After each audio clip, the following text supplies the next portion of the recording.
কথাটা শেষ করে ইয়াদ বেড থেকে উঠে চলে যেতে গেলে ইমা পেছন থেকে হাত টেনে ধরে ইয়াদের। ইয়াদ ঘুরে তাকায় ইমার দিকে। কিছু বলবে? ইমা মাথা নিচু করে বলল, অনেক কিছু বলার আছে আপনাকে। ইমা ইয়াদের হাত ছেড়ে উঠে সামনে মুখোমুখি দাঁড়িয়ে বলল, সত্যি বলেছেন আপনি?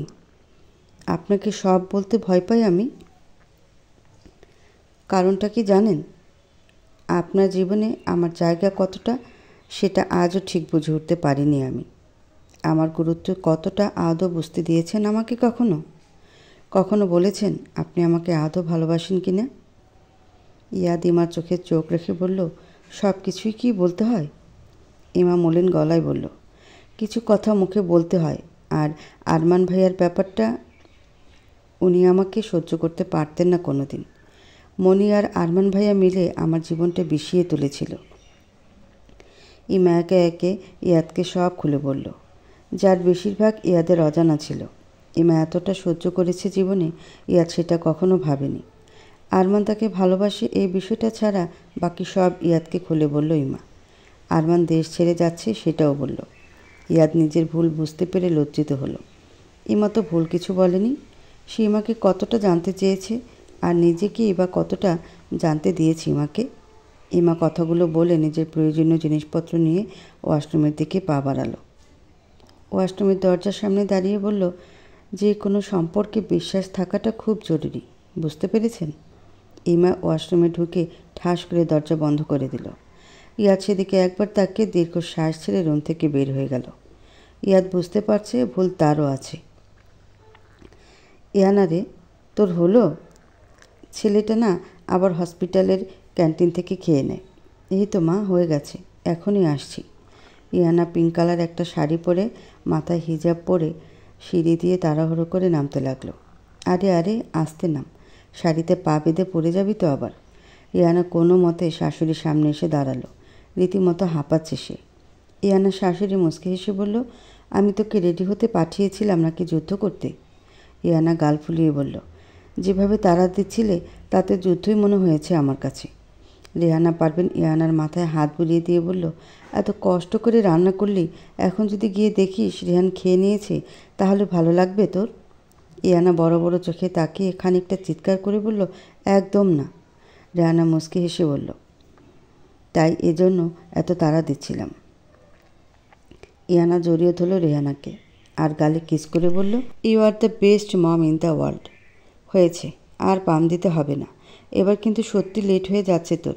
ইয়ানা ব্যস্ত হয়ে বলল, ওকে ওকে, যাচ্ছি। খাবারের বক্সটা নিয়ে ইয়ানা প্রায় দৌড় লাগালো আর চেঁচিয়ে বলল, আল্লাহ হাফেজ মা। রেহানা পারভিন ইয়ানার কাণ্ড দেখে মুচকি হাসলো। আজ রেহানকে সারপ্রাইজ দেওয়ার জন্য ইয়ানা নিজের হাতে রান্না করেছে, সেটা নিয়েই হসপিটালে যাচ্ছে। তবে সব কিছুতে রেহানা পারভিন হেল্প করেছে। কোনো মতে রান্না শেষ হতেই ইয়ানাকে পাঠিয়ে দিয়েছে রেডি হতে আর নিজের হাতে সব গুছিয়ে দিয়েছে। রেহানা আর ইয়ানাকে দেখে শাশুড়ি বৌমা নয় বরং মা মেয়ে মনে করে সবাই। এদিকে রেহান হয়ে গেছে নিজের বাবা মায়ের কাছে মেয়ের জামাই। যাকে বলে বৌমা হয়ে গেছে মেয়ে আর নিজের ছেলে হয়ে গেছে মেয়ের জামাই। এ নিয়ে রেহান প্রায় ঝগড়া করে নিজের বাবা মায়ের সাথে আর ইয়ানাকে হিংসা করে। ইয়ানার জীবনে যে বাবা মায়ের অভাব ছিল সেটা পূরণ করে দিয়েছে এই দুজন মানুষ।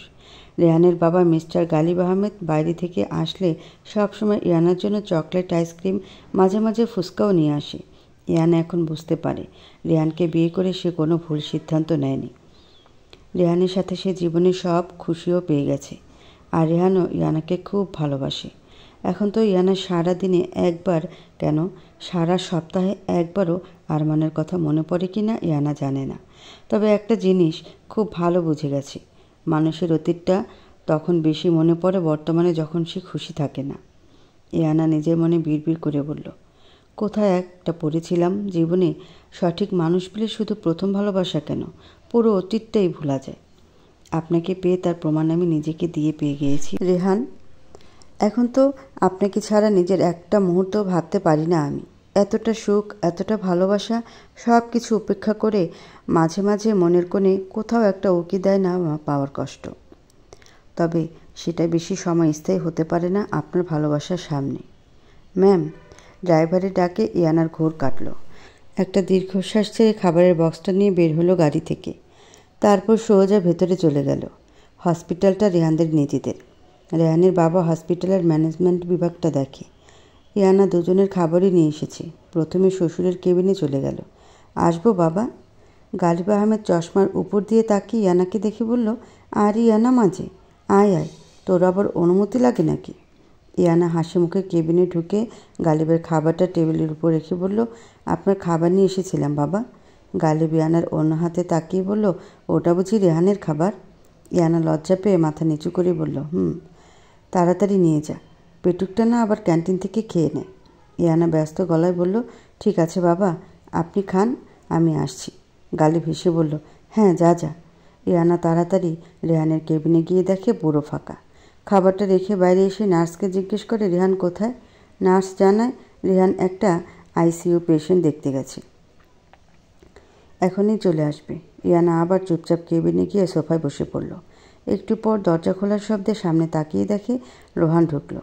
গায়ে সাদা অ্যাপ্রন, গলায় স্টেনোস্কোপ ঝুলানো আর চোখে চশমা। এই লোকে রেহানকে আরও বেশি হ্যান্ডসাম লাগে ইয়ানার কাছে। রেহান ইয়ানাকে দেখে সারপ্রাইজড হয়ে বলল, আরে আমার ইয়াবা যে। ইয়ানা চোখ বড় বড় করে বলল, আবার ইয়াবা? রেহান অ্যাপ্রন খুলতে খুলতে বলল, আরে মানুষ ইয়াবা দিয়ে নেশা করে, আর আমার তোমাকে দেখে নেশা হয়ে যায়। নামটাও সেম সেম, ইয়ানা আর ইয়াবা, তাই আমার জন্য তোমার নামটা ইয়াবাই পারফেক্ট। ইয়ানা উঠে দাঁড়িয়ে খাবার সার্ভ করতে করতে বলল, সবসময় এত ফানি মুড কোথায় পান বলুন তো? রেহান ইয়ানাকে পেছন থেকে জড়িয়ে ধরে বলল, তোমাকে দেখলেই আমার মুখে অটোমেটিক হাসি ফুটে ওঠে। ইয়ানা রেহানের হাত আগলা করে পেছনে ঘুরে রেহানের কাঁধের উপর দিয়ে হাত রেখে বলল, আমাকে দেখলে আপনার আর কি কি হয়? রেহান দুষ্টুমি করে বলল, তোমাকে দেখলে তো আমার অনেক কিছু হয়, তার মধ্যে। থামুন, আর বলতে হবে না, এবার গিয়ে ফ্রেশ হয়ে আসুন। ইয়ানা এক প্রকার ঠেলে রেহানকে ওয়াশরুমে ঢুকিয়ে দিল আর মুচকি হেসে খাবার সার্ভ করতে লাগলো। রেহান ফ্রেশ হয়ে এসে টেবিলে নিজের পছন্দের খাবার দেখে চটপট বসে এক লোকমা মুখে পুড়িয়ে দিল। ইয়ানা অধিক আগ্রহে তাকিয়ে আছে রেহানের দিকে, খাবার কেমন হয়েছে জানার জন্য। রেহান একটু সময় নিয়ে বলল, খাবারের টেস্টটা কেমন অন্যরকম লাগছে আজ। ইয়ানা চিন্তিত হয়ে বলল, কেন, ভালো হয়নি? রেহান আবার মুখে দিয়ে বলল, আরে অনেক ভালো হয়েছে, কিন্তু টেস্টটা ভিন্ন। ইয়ানা ছোট ছোট চোখে তাকিয়ে বলল, সত্যি ভালো হয়েছে তো? রেহান খাবার খেতে খেতে বলল, সত্যি বলছি রে বাবা, অনেক টেস্টি হয়েছে। ইয়ানা মাথা নিচু করে মুচকি হেসে বলল, আজ সব রান্না আমি করেছি। রেহান চোখ বড় বড় করে তাকিয়ে বলল, হোয়াট, তুমি রান্না করেছো? তুমি এত ভালো রান্না করতে পারো? তাহলে এতদিন কেন রান্না করে খাওয়ালে না কেন? এতদিন মায়ের কাছে রান্না শিখেছি ভালো করে, এবার থেকে কিন্তু মাঝে মাঝে রান্না করে খাওয়াতে হবে বলে দিলাম। রেহানা মুচকি হেসে বলল, ওকে। রেহান দাঁতে জিভা কেটে বলল, এই যা, নিজের পছন্দের সব খাবার দেখে তোমাকে খাবারের কথা জিজ্ঞেস করতেই ভুলে গেছি। সরি ডিয়ার, তুমি লাঞ্চ করেছো? ইয়ানা মাথা নিচু করে বলল, না, আপনি করে নিন, আমি পরে করব। রেহান ব্যস্ত গলায় বলল, 3টা বাজতে চললো, তুমি এখনও লাঞ্চ করোনি, আবার বলছো পরে করবে? রেহান বাঁ হাতে ইয়ানাকে টেনে নিজের কোলে বসিয়ে দিল আর এক লোকমা খাবার মুখের সামনে ধরে বলল, নাও হাঁ করো। ইয়ানা বড় বড় চোখে তাকিয়ে বলল, এভাবে? রেহান ডোন্ট কেয়ার ভাব নিয়ে বলে ওঠে, এভাবে আমার কোনো প্রবলেম হচ্ছে না, তোমার কি প্রবলেম? ইয়ানা আর কিছু বলল না, খাবারটা মুখে নিল। সত্যি ভালো হয়েছে খাবার। ইয়ানা এতটা ভালো আশা করেনি। পরে বুঝতে পারল রেহানা পারভিন তাকে হেল্প করেছে বলে এতটা ভালো করতে পেরেছে। ইয়ানাকে কোলে বসিয়ে খেতে রেহানের বেশ অসুবিধা হচ্ছিল দেখে ইয়ানা উঠে আসতে চায়, কিন্তু রেহান জোর করে বসিয়ে রাখে। এইভাবেই বাকি খাবারটা শেষ করে দুজনে। তুই অস্ট্রেলিয়া যাচ্ছিস, আমাদের একবার জানানোর প্রয়োজন মনে করেছিস? আমিনুল মাহমুদ গম্ভীর গলায় কথাটা বলে আরমানের দিকে তাকিয়ে। ড্রয়িং রুমে পুরো পরিবার থমথমে মুখ করে বসে আছে আরমানের কথা শুনে। কথা তো বড় বড় চোখে তাকিয়ে আছে। সায়রা বেগম কাঁদো কাঁদো গলায় বলল, স্কলারশিপ পাওয়ার পর তোর বাবা জোর করে পাঠাতে পারলো না, তাহলে এখন কেন যেতে চাইছিস তুই? আরমান শান্ত গলায় বলল, এর উত্তরটা আমার থেকে ভালো তুমি জানো মা। সায়রা অবাক হয়ে বলল, আমি জানি মানে? আরমান এবার উঠে দাঁড়িয়ে বলল, তোমাদের জানানো প্রয়োজন ছিল, জানালাম। আমার সিদ্ধান্ত পরিবর্তন হবে না। সামনের সপ্তাহে আমি অস্ট্রেলিয়া যাচ্ছি, এটাই ফাইনাল। আরমান হনহনিয়ে নিজের রুমের দিকে চলে গেল। আমিনুল মাহমুদ মাথায় হাত দিয়ে বসে রইলেন। সাহেরা বেগম আঁচলে মুখ গুজে বিলাপ করে কাঁদতে লাগলো আর কথা আরমানের পিছন পিছন গেল। সাহেরা বেগম হাড়ে হাড়ে টের পাচ্ছে সে নিজের হাতে নিজেরই সাজানো সংসার ধ্বংস করে দিয়েছে। ইমা এই বাড়ি থেকে যাওয়ার পর তাদের জীবনে শুধু খারাপই হচ্ছে। কার থেকে পালাতে চাইছো ভাইয়া? আরমান বেডে বসেছিল মাথা নিচু করে। হঠাৎ কথার আওয়াজ শুনে মুখ তুলে তাকালো। আরমানের চোখ দুটো লাল হয়ে গেছে, তবে রাগে নয়, চাপা কষ্টে। তারও ভালো লাগছে না সবাইকে ছেড়ে যেতে, আবার এখানে থাকতেও দম বন্ধ হয়ে আসছে দিন দিন। আরমান আবার মাথা নিচু করে বলল, কি বলছিস এসব কথা? আরমানের সামনে ফ্লোরে বসে বলল, তোমার কি হয়েছে ভাইয়া, আমাকে বলবে না? আরমান শান্ত গলায় বলল, কি হবে, কিছু না। আমি জানি এমনি এমনি তুমি চলে যেতে চাইছো না। ঈশানকে ভালোবাসিস? আরমানের মুখে হঠাৎ এমন কথা শুনে কথার বুক কেঁপে উঠল, ভয়ে বুক দরফর করছে। আরমান কথার দিকে তাকিয়ে বলল, ভালোবাসা জিনিসটা খুব অদ্ভুত। যখন আমাদের কাছে থাকে আমরা তার গুরুত্ব দেই না, কিন্তু যখন হারিয়ে ফেলি তখন জীবন মূল্যহীন মনে হয়। ঈশান ভালো ছেলে, কখনো তোকে কষ্ট দেবে না। শুধু হারিয়ে যেতে দিস না, আগলে রাখিস। বড় ভাই হয়ে এসব বলছি বলে অবাক হচ্ছিস? জীবনে অভিজ্ঞতা খুব মারাত্মক একটা জিনিস রে কথা, অনেক কিছু শিখিয়ে দিয়ে যায়। আমার মাথা ধরেছে, তুই এখন যা। আরমানের কথার মানেগুলো বুঝতে পারল না, তবে ঈশানের কথা জানার পরও কোনো রিয়াক্ট করলো না দেখে কথা বেশ অবাক হলো। আরমান বলতেই তার রুম থেকে বের হয়ে গেল। দেখতে দেখতে বেশ কিছুদিন কেটে গেল। ইমা প্রয়োজন ছাড়া কথা বলেনি ইয়াদের সাথে, আর ইয়াদও ইমার রাগ ভাঙায়নি। ইয়াদ এমন একটা ভাব নিয়ে আছে, ইমা তার সাথে কথা বলা না বলায় তার কিছু আসে যায় না। এসব দেখে ইমার অভিমান দিন দিন বেড়েই চলেছে। ইয়াদ কিছু চাওয়ার আগেই সব হাতের কাছে পেয়ে যায়, শুধু ইমার দেখা পায় না। সকালে সেই ওয়াশরুমে থাকতে ইমা তার ব্ল্যাক কফি, অফিসের প্রয়োজনীয় সব রেখে উধাও হয়ে যায়। আজ ইয়াদের হাতের কাছে টাই পেয়েও মাথায় দুষ্টি বুদ্ধি চাপল। দরজার কাছে দাঁড়িয়ে চেঁচিয়ে বলল, আমার টাই কোথায়? ইমা ব্রেকফাস্ট সাজাচ্ছিল টেবিলে, তাই ইয়াদের গলা স্পষ্ট শুনতে পেয়ে বিড়বিড় করে বলল, সবই তো রেখে এলাম, পাচ্ছে না মানে কি? আর একটা জিনিস না পেলে একটু খুঁজে নিলে কি হয়?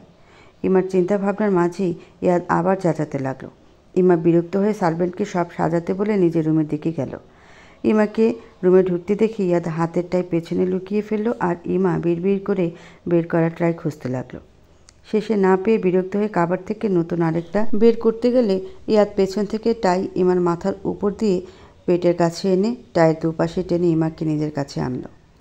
ইমা টাই দেখে বলল, এটা কি ধরনের ফাজলামো? টাই আপনার কাছে, তবু চেঁচামেচি করছেন কেন? ইয়াদ ইমাকে আর একটু কাছে টেনে কানের কাছে মুখ নিয়ে ফিসফিস করে বলল, ভালো করে ডাকলে তো আসতেই না।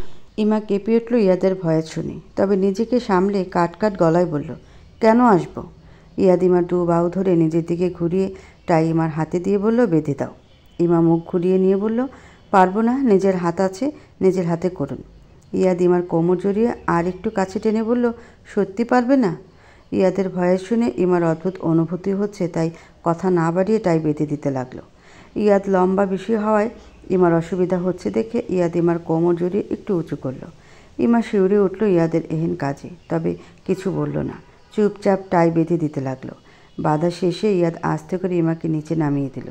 কপালে কপাল ঠেকিয়ে বলল, আজ রাতে তোমার জন্য একটা সারপ্রাইজ আছে। ইমা অবাক চোখে তাকালো ইয়াদের দিকে, আর ইয়াদ টুপ করে ইমার কপালে একটা কিস করলো। ব্লেজার হাতে নিয়ে ইমার দিকে তাকিয়ে মুচকি হেসে আল্লাহ হাফিজ বলে বের হয়ে গেল রুম থেকে। আর ইমা ভ্যাবলার মতো তাকিয়ে রইল। ইমা সারাদিনে কাজে মন বসাতে পারল না। ইয়াদ তাকে কি সারপ্রাইজ দেবে সেটা ভেবে। ইয়াদ রাত 8টায় বাসায় চলে আসলো এক গাদা শপিং নিয়ে। ইমা হাঁ করে তাকিয়ে আছে শুধু। ইমা বিরক্ত গলায় বলল, এটাই কি সারপ্রাইজ? ইয়াদ বোকার মতো হাসি দিয়ে বলল, হ্যাঁ, এটাই তোমার সারপ্রাইজ। তুমি তো শপিং করতে পছন্দ করো না, তাই আমি তোমার জন্য শপিং করে নিয়ে এসেছি। ইমা শপিং ব্যাগের কাছে গিয়ে বলল, হাসিটা আপনার উপর একদমই মানায়নি। দ্রুত ফ্রেশ হয়ে আসুন, আমি আপনার খাবার দিচ্ছি। কথাটা শোনার সাথে সাথে ইয়াদ হাসি বন্ধ করে দিল আর বলল, আজকে বাইরে খাবো। ইমা ইয়াদের দিকে তাকিয়ে বলল, আচ্ছা বাইরে খাবেন, তাহলে আমি যে খাবারগুলো রান্না করলাম সেগুলো ফেলে দিব? ইয়াদ বুঝতে পারলো ইমার একদমই পছন্দ হয়নি ইয়াদের সারপ্রাইজ, তাই চটে গেছে। ওয়াশরুমে যেতে যেতে বলল, এখানে একটা নীল শাড়ি আছে, সেটা পরে রেডি হয়ে নাও। ইমাকে কিছু বলার সুযোগ না দিয়ে ইয়াদ ওয়াশরুমে ঢুকে গেল। ইমা একটা একটা প্যাকেট খুলছে আর অবাক হচ্ছে। একটা লেডিস কোট উঁচু করে ধরে ভ্রু কুচকে বলল, বাংলাদেশে আবার এত শীত পড়তে শুরু করলো কবে থেকে? আর এই গরমের দিনে এমন শীতের পোশাক আনার মানে কি? লোকটা নিশ্চিত পাগল হয়ে গেছে। অবশেষে নীল শাড়িটা পেয়ে গেল। শাড়িটা দেখে ইয়াদের পছন্দের প্রশংসা না করে পারল না ইমা। তবে শাড়িটা অনেক বেশি পাতলা, সেটা খেয়াল করে ইমার রাগ হলো। উল্টে পাল্টে দেখে বলল, এটা পরে বাইরে যাব খেতে আমি? ইয়াদ ওয়াশরুম থেকে বের হয়ে ইমার কথাটা শুনতে পেল আর টাওয়াল দিয়ে মাথা মুছতে মুছতে বলল, যেটা করতে বলেছি সেটা করো, বাকিটা আমি বুঝে নেব। আর হ্যাঁ, হিজাব পরবে না, চুল খোপা করবে, একটা বেলি ফুলের মালা আছে দেখো, সেটা দিবে, আর যা যা আছে ব্যাগে সব দিয়ে সাজবে। ইমা সন্দেহের চোখে তাকিয়ে বলল, ব্যাপার কি বলুন তো? ইয়া থতমতো খেয়ে বলল, বললাম তো বাইরে যাব খেতে। ইয়া ড্রেসিং টেবিলের সামনে দাঁড়িয়ে চুল মুছতে লাগলো।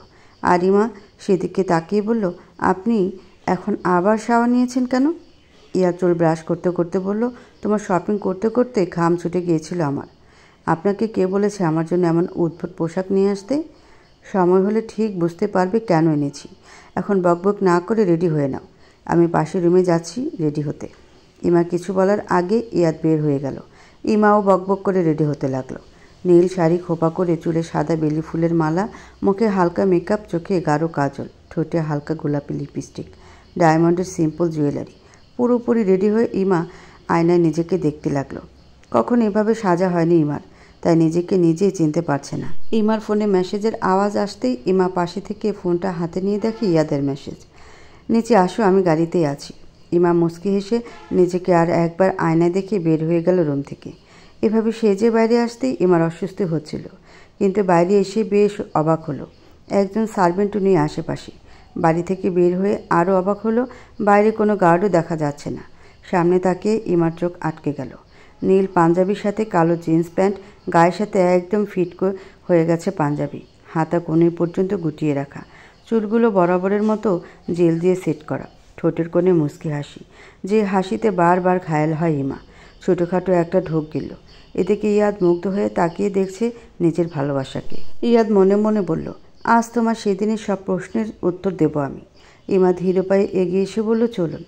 ইয়াদ ইমার জন্য গাড়ির দরজা খুলে দিলে ইমা আস্তে করে উঠে বসল। ইয়াদ দরজা আটকে দিয়ে নিজে ড্রাইভিং সিটে গিয়ে বসে পড়ল। ইমার দিকে তাকিয়ে একবার মুচকি হেসে বলল, ইউ আর লুকিং হট। ইমার কান দিয়ে গরম ধোঁয়া বের হচ্ছে ইয়াদের কথা শুনে। ইমা যতটা সম্ভব নিজেকে ঢাকার চেষ্টা করেছে শাড়িটা দিয়ে, কিন্তু শাড়িটা একটু বেশি পাতলা মনে হচ্ছে ইমার কাছে। ইমা লজ্জা মাথা নিচু করে ফেলল। ইমার এটুকু বিশ্বাস আছে ইয়াদ তাকে এই শাড়িতে বাইরের মানুষের সামনে নেবে না, আর সেই বিশ্বাস থেকেই শাড়িটা পরে বের হয়েছে। এখনও পর্যন্ত ইমাকে ইয়াদ ছাড়া কেউ দেখেনি। এতে ইমার বিশ্বাসটা আরও দৃঢ় হয়েছে। ইমা বাইরে তাকিয়ে বলল, আমরা কোথায় যাচ্ছি এখন? ইয়াদ ইমার দিকে একবার তাকিয়ে বলল, লং ড্রাইভে যাচ্ছি। না খেয়ে লং ড্রাইভে? ইয়াদ ব্যস্ত হয়ে বলল, কেন, তোমার ক্ষুধা পেয়েছে? না, আমারও তো আপনার সাথে রাত 11টা-12টায় খাওয়ার অভ্যেস হয়ে গেছে। ইয়াদ ছোট ছোট চোখে তাকিয়ে বলল, মিথ্যা কেন বলছো? আমি তো এখন 10টার আগেই বাসায় চলে আসি। ইমা দাঁত বের করে হাসি দিয়ে বলল, সেটা তো মাঝে মাঝে। উল্টো কেন বলছো তুমি? মাঝে মাঝে একটু বেশি রাত হয়ে যায়, আর প্রায় তো তাড়াতাড়ি চলে আসি এখন। তার মানে আমি মিথ্যা বলছি? মিথ্যা না, তুমি একটু উল্টো বলছো। এটা নিয়ে দুজনের ঝগড়া শুরু হয়ে গেল। আর শেষমেশ ইয়াদ সরি বলে নিজের দোষ মেনে নিল সবটা। ইমা তো বিশ্ব জয় করা খুশি হলো। ইয়াদ ইমাকে নিয়ে শহর থেকে অনেকটা দূরে চলে এসেছে। একটা বড় ব্রিজের সামনে এসে গাড়ি থামালো ইয়াদ। ইমাকে গাড়িতে বসতে বলে নিজে নেমে গেল, আর একটু পর আইসক্রিম নিয়ে ফিরে এলো। ইয়াদ ধীরে ধীরে ড্রাইভ করছে আর ইমার সাথে আইসক্রিম খাচ্ছে। সেদিনের মতো আজও একটা আইসক্রিম দুজনে শেয়ার করে খাচ্ছে। অনেকটা সময় এভাবে ঘোরাঘুরি করার পর ইমার এবার বেশ ক্ষুধা লাগতে শুরু করেছে। আপনি কি আজকে না খাইয়ে রাখার জন্য বাইরে নিয়ে এসেছেন? ইয়াদ ঘড়ি দেখিয়ে বলল, আর একটু ওয়েট করো প্লিজ। ইমা আর কিছু বলল না। ইয়াদ ফার্ম হাউসের দিকে যেতে লাগলো। ইমার কাছে জায়গাটা বেশ নির্জন মনে হচ্ছে। ইয়াদ গাড়ি থামিয়ে ইমাকে নামতে বলল। ইমা ভয়ে ভয়ে আশেপাশে তাকিয়ে বলল, আমরা এখানে কেন এসেছি? আজ রাতে আমরা এখানেই থাকবো। ইমা ভয় একটু উঁচু গলায় বলল, আমরা এখানে কেন থাকতে যাব? ইয়াদ দুষ্টমি করে বলল, তুমি কি ভূতের ভয় পাচ্ছ নাকি? ইমা আমতা আমতা করে বলল, ভয় কেন পাবো, আর ভূতে বিশ্বাস করি না আমি। ইয়াদ ইমার কানের কাছে ফিসফিস করে বলল, ভূত না থাকলেও জিন কিন্তু আছে, আর জিন তো অবশ্যই বিশ্বাস করো, তাই না? ইমা ভয়ে ভয়ে বলল, হ্যাঁ, জিনে বিশ্বাস করি তো কি হয়েছে? জিনের কি খেয়ে দিয়ে কাজ নেই আমাকে ভয় দেখাতে আসবে? তাহলে ভয় পাচ্ছ কেন? আসো। ইমা ধীরে ধীরে গাড়ি থেকে নেমে বলল, এখানে আমরা ছাড়া আর কে কে আছে?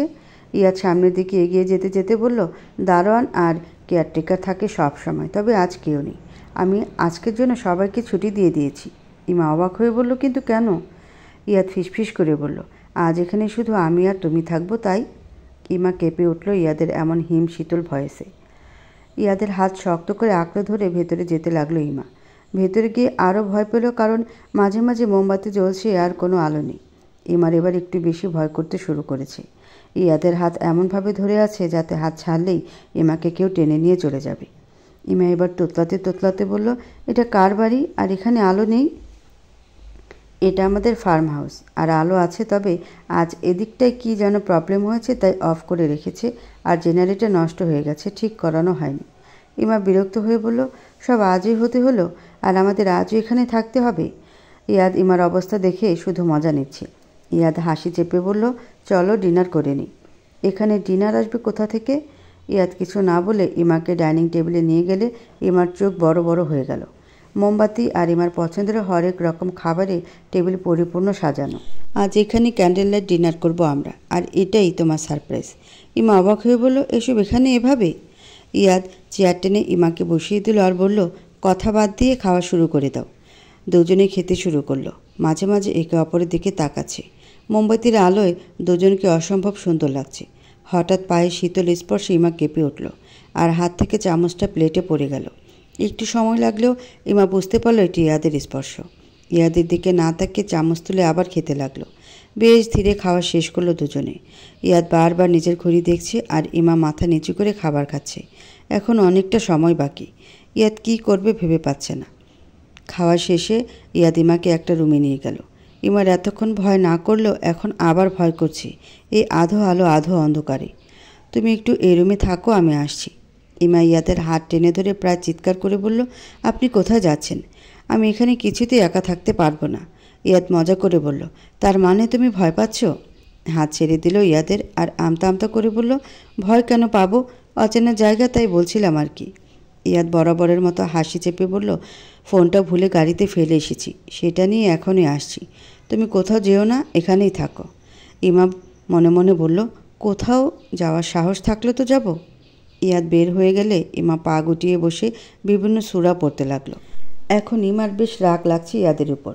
সারপ্রাইজের নাম করে ভয় দেখাতে এখানে নিয়ে এসেছে।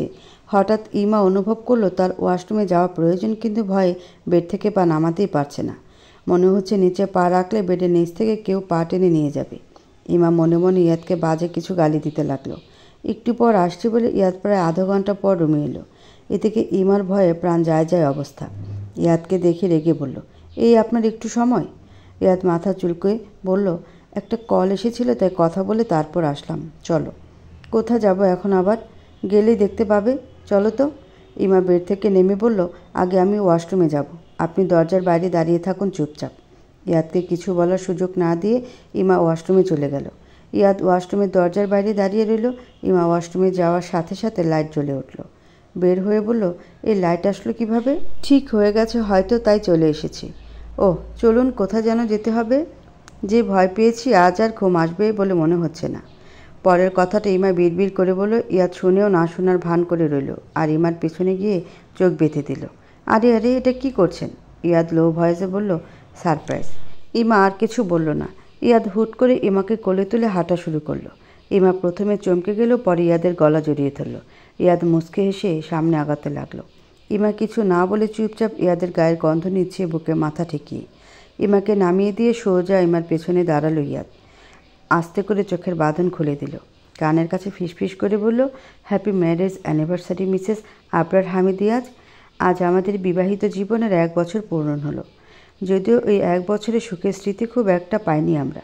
ইমা পেছনে ঘুরে ইয়াদের দিকে তাকালো অবাক চোখে। ইমা একদমই ভুলে গিয়েছিল আজ তাদের ম্যারেজ অ্যানিভার্সারি।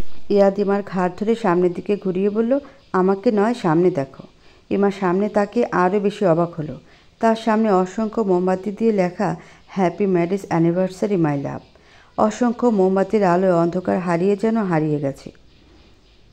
ইমা সামনে দেখতে ব্যস্ত, তখন ইয়াদ ইমার কানে ফিসফিস করে বলল, আই লাভ ইউ ইমা, আমি তোমাকে অনেক অনেক ভালোবাসি। ইমা আবার ঘুরে তাকাতে চাইলে ইয়াদ বাধা দিল আর পেছন থেকে ইমাকে জড়িয়ে ধরল। ইমার খোলা পেটে ইয়াদের হাত পড়তে ইমা কেঁপে উঠল। এর আগে ইয়াদ কখনো তাকে এতটা গভীরভাবে স্পর্শ করেনি। ইমার মনে হচ্ছে তার প্রতিটা রক্তকণাও ইয়াদের স্পর্শ অনুভব করছে। ইয়াদ লো ভয়েসে বলতে লাগলো, তুমি সেদিন জানতে চেয়েছিলে না আমার জীবনে তোমার গুরুত্ব কতটা, বা আমি তোমাকে ভালোবাসি কিনা। জীবনে প্রথমবার আবরার হামিদ ইয়াদ কোনো মেয়ের চোখের মায়ায় আটকে পড়েছিল, আর সেটা ছিলে তুমি। ঘন পাপড়িতে ঘেরা ভেজা ভেজা দুটি চোখ আমার দিকে তাকিয়েছিল। সে দৃষ্টি আজও ভুলতে পারিনি আমি। চোখ বন্ধ করলে স্পষ্ট দেখতে পাই আমি একটা মেয়েকে নিয়ে ভাবছি। সেটা বুঝতে পেরে নিজের উপর প্রচণ্ড বিরক্ত ছিলাম সেদিন। ইমার মনে পড়ে গেল ইয়াদের সাথে তার প্রথম দেখা হওয়ার দিনের কথা। ইয়াদের কথায় ইমার হুঁশ ফিরল। আজও বের হতে পারিনি আমি সেই চোখের মায়াজাল থেকে। সেদিন সে মায়াজাল কাটানোর উপায় খুঁজতে এসেছিলাম এই ছাদে, কিন্তু তার ফল কি হয়েছিল দেখবে। ইয়াদ এক হাত উঠিয়ে পাশে দেখালো। ইয়াদের ইশারা অনুযায়ী তাকিয়ে ইমা একটা ছবি দেখতে পেল। ইমার চিনতে অসুবিধা হলো না অসমাপ্ত ছবির এই রং তুলিতে আঁকা চোখ দুটো তারই। ইমা অবাক হয়ে তাকালো ইয়াদের দিকে। ইয়াদ ইমাকে ছেড়ে দিয়ে সামনে গিয়ে ছবির কাছে গিয়ে দাঁড়ালো। আকাশের দিকে তাকিয়ে বলল, ওই খানটায় সেদিন একটা পূর্ণ চাঁদ উঠেছিল গাছের আড়ালে। তোমার চোখের মায়াজাল থেকে বের হতে সেই চাঁদটা আমার ক্যানভাসে ফুটিয়ে তোলার চেষ্টা করেছিলাম, কিন্তু ওই চাঁদ ফুটিয়ে তুলতে পারিনি। তার বদলে নিজের অজান্তে এই নীরব পদ্মের মতো চোখ দুটো ফুটিয়ে তুলেছিলাম। তাই রাগে ছবিটা অসম্পূর্ণ রেখে বের হয়ে যাই। কেয়ারটেকার সব গুছিয়ে রাখার সময় ছবিটাও গুছিয়ে রেখে দিয়েছিল। তুমি বলেছিলে না আমি তোমাকে ভালোবাসি কি না। আমি তো সেদিন থেকেই তোমাকে ভালোবাসতে শুরু করেছিলাম। তুমি বলেছিলে না আমার জীবনে তোমার গুরুত্ব কতটা। আমার তো নিজের জীবনেরই গুরুত্ব ছিল না নিজের কাছে, তবে নিজের জীবনের গুরুত্ব দিতে শুরু করেছি শুধু তোমার হাত ধরে জীবনের সুখের কিছু স্মৃতি তৈরি করতে চাই বলে। এবার বুঝে নাও আমার জীবনে তোমার গুরুত্বটা। ইমা ছলছল চোখে তাকিয়ে আছে ইয়াদের দিকে। এতগুলো দিন এক ছাদের নিচে থেকে এক বেড়ে ঘুমিয়ে মাত্র কয়েক ইঞ্চি দূরত্বে থাকা মানুষটার মনের কথা বুঝতে পারেনি সে। এতটা ভালোবাসে কখনো বুঝতেই দেয়নি। ইমা পুরনো ভাবনায় বিভোর। তখনই ইয়াদ ইমার সামনে হাঁটু গেড়ে বসল, হাতে বর্ষার কদম ফুল। আমার বাকিটা জীবন তোমার হাতে হাত রেখে পাড়ি দিতে চাই। হবে কি তুমি আমার জীবন চলার পথে সঙ্গী। ইমা টলমল চোখে তাকিয়ে ছোট করে বলল, ইমা ইয়াদের হাত থেকে ফুলগুলো নিতেই ইয়াদ পেছন থেকে একগুচ্ছ রজনীগন্ধা বের করে সামনে ধরল। জীবনের সব তিক্ততার সম্পর্ক পেছনে ফেলে তোমার সাথে একটা মধুর সম্পর্ক গড়ে তুলতে চাই, যেখানে কোনো তিক্ততার ছায়া থাকবে না। তুমি কি আমার পাশে থাকবে। ইমা এবারও মুচকি হেসে বলল, রজনীগন্ধার গুচ্ছ ইমা নিতেই ইয়াদ একগুচ্ছ লাল টকটকে গোলাপ ইমার সামনে ধরল। আমি নিজেকে তোমার সামনে স্বচ্ছ কাচের মতো উপস্থাপন করতে চাই, যার আড়ালে কিছুই থাকবে না। আর তোমাকেও নিজের সামনে স্বচ্ছ কাচের মতো দেখতে চাই। তুমি কি তাতে সাহায্য করবে আমাকে। ইমা ফুলগুলো নিয়ে বলল, ইয়াদ এবার পকেট থেকে একটা ডায়মন্ড রিং বের করে ইমার সামনে ধরল। একটা ভালোবাসার খাঁচায় বন্দি রাখতে চাই তোমাকে। থাকবে সারা জীবন। ইমা হাত বাড়িয়ে দিয়ে বলল, ইমার বা হাতের অনামিকা আঙ্গুলে রিংটা পরিয়ে দিয়ে হাতের উল্টো পিঠে কিস করলো ইয়াদ। ইয়াদ পেছনে তাকিয়ে কিছু খোঁজে একটা নীল পদ্ম ফুল ইমার দিকে বাড়িয়ে দিয়ে বলল, আই লাভ ইউ। ইমা ফুলটা নিয়ে বলল, আই লাভ ইউ টু। ইমা ফুলটা নিতে ইয়াদ উঠে দাঁড়ালো। ইমা দু হাতে ফুল নিয়ে ইয়াদকে জড়িয়ে ধরল, আর ইয়াদও ইমাকে জড়িয়ে ধরে মাথায় কিস করলো। ভালোবাসার উপর ঘৃণা জন্ম নিয়েছিল আমার মনে। আবার কখনো কোনো ধোঁকা সহ্য করার ক্ষমতা আমার নেই। ইমা ছেড়ে যেও না কখনো, আমি বেঁচে থেকেও মরে যাব। ইমা কিছু না বলে শক্ত করে জড়িয়ে রইল ইয়াদকে। কতটা সময় এভাবে ছিল জানা নেই কারো। এই ছাদে একটা বড় দোলনা আছে, আজ সেটাকেও বেলুন দিয়ে সাজিয়ে রেখেছে ইয়াদ। ইমাকে কোলে তুলে দোলনায় বসিয়ে দিল আর নিজেও পাশে বসলো। ইমা হাতের ফুলের দিকে তাকিয়ে বলল, সবগুলো আমার পছন্দের ফুল, আর শেষটা প্রিয় ফুল। আপনি এসবের কথা কি করে জানলেন। আমার তো কোনো ডায়েরি লেখার অফিস নেই যে সেখান থেকে জানবেন।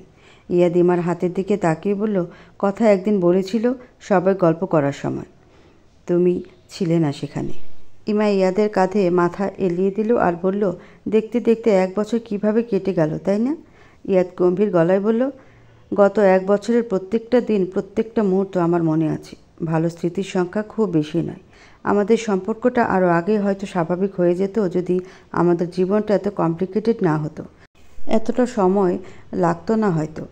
ইমা ইয়াদের দিকে মুখ তুলে তাকিয়ে বলল, পুরনো কথা ভেবে বর্তমান নষ্ট করার মানে হয় না। ইয়াদ ইমার কপালে কিস করে বলল, ইয়াদের কাঁধে মাথা রেখে অনেকটা সময় গল্প করলো দুজনে। আকাশটা আজ মেঘলা ছিল। হঠাৎ করেই বিদ্যুৎ চমকে বৃষ্টি শুরু হয়ে গেল। ইয়াদ ইমার হাত ধরে কোনো রকমে দৌড়ে চলে আসলো ছাদ থেকে। রুমে সীমা ব্যস্ত হয়ে গেল শাড়ির আঁচলে ইয়াদের মাথা মুছে দিতে, আবার না জ্বর চলে আসে সেটা ভেবে। আর ইয়াদ মুগ্ধ হয়ে তাকিয়ে আছে ইমার দিকে। সারা মুখে গলায় বিন্দু বিন্দু বৃষ্টির পানি লাইটের আলোতে ডায়মন্ডের মতো চিকচিক করছে। ঠোঁটের উপর একটা পানির বিন্দু ইয়াদকে প্রচণ্ড টানছে। ইয়াদ নিজেকে ধরে রাখতে পারল না। ডান হাতের তর্জনী আঙ্গুল দিয়ে আলতো করে ছুঁয়ে দিল পানির ফোঁটা। ইমা কেঁপে উঠল হঠাৎ ইয়াদের এমন স্পর্শে। ইয়াদের চোখে তাকিয়ে আরও বেশি শিহরিত হলো। কেমন নেশাধরা চোখে তাকিয়ে আছে। ইমা ইয়াদের মাথা থেকে হাত সরিয়ে নিয়ে দূরে সরে যেতে চাইল, কিন্তু ইয়াদ হাত ধরে টেনে কাছে নিয়ে আসলো। কানের কাছে ফিসফিস করে বলল, আজকে অন্তত দূরে সরে যেও না। ইয়াদের ধরা হাতটা ইমা ছাড়ানোর চেষ্টা করছিল, কিন্তু ইয়াদের কথা শুনে একদম শান্ত হয়ে গেল। ইয়াদ একটানে ইমাকে নিজের কাছে নিয়ে আসলো। ইমা সোজা ইয়াদের বুকে গিয়ে ধাক্কা খেল। আস্তে করে ইমার দু বাহু ধরে নিজের থেকে আলাদা করলো। দু গালে হাত রেখে মুখটা উঁচু করে ধরতে ইমা লজ্জায় চোখ বন্ধ করে ফেলল। ইমার নিঃশ্বাস ভারী হয়ে গেছে। অনেক সময় পরও ইয়াদের কোনো রিয়াকশন না দেখে নিভু নিভু চোখে তাকালো ইমা। চোখ মিলতেই দেখতে পেল দুটো চোখ তাকে চাতক পাখির মতো দেখছে। ইমা কাপা গলায় বলল, কি দেখছেন এভাবে? ঘোর লাগা গলায় উত্তর এলো, অনেক দিনের তৃষ্ণা মেটাচ্ছি।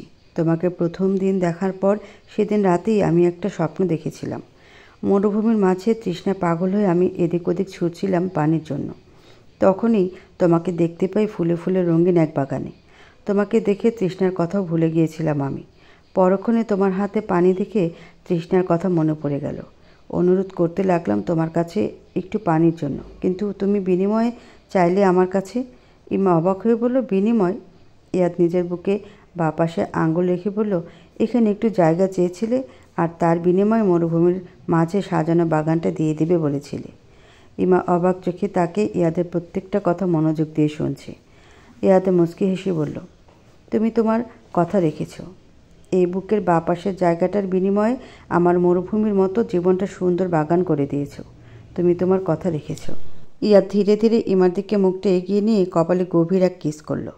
ইমা কেঁপে উঠে চোখ বন্ধ করে ফেলল। ইয়াদ একে একে ইমার দু চোখের পাতা, গাল, থুতনি সব জায়গায় গভীরভাবে ঠোঁট ছোঁয়াতে লাগলো। ইয়াদের প্রতিটা স্পর্শে ইমা কেঁপে কেঁপে উঠছে। শক্ত করে ইয়াদের শার্টের হাতা আঁকড়ে ধরে আছে।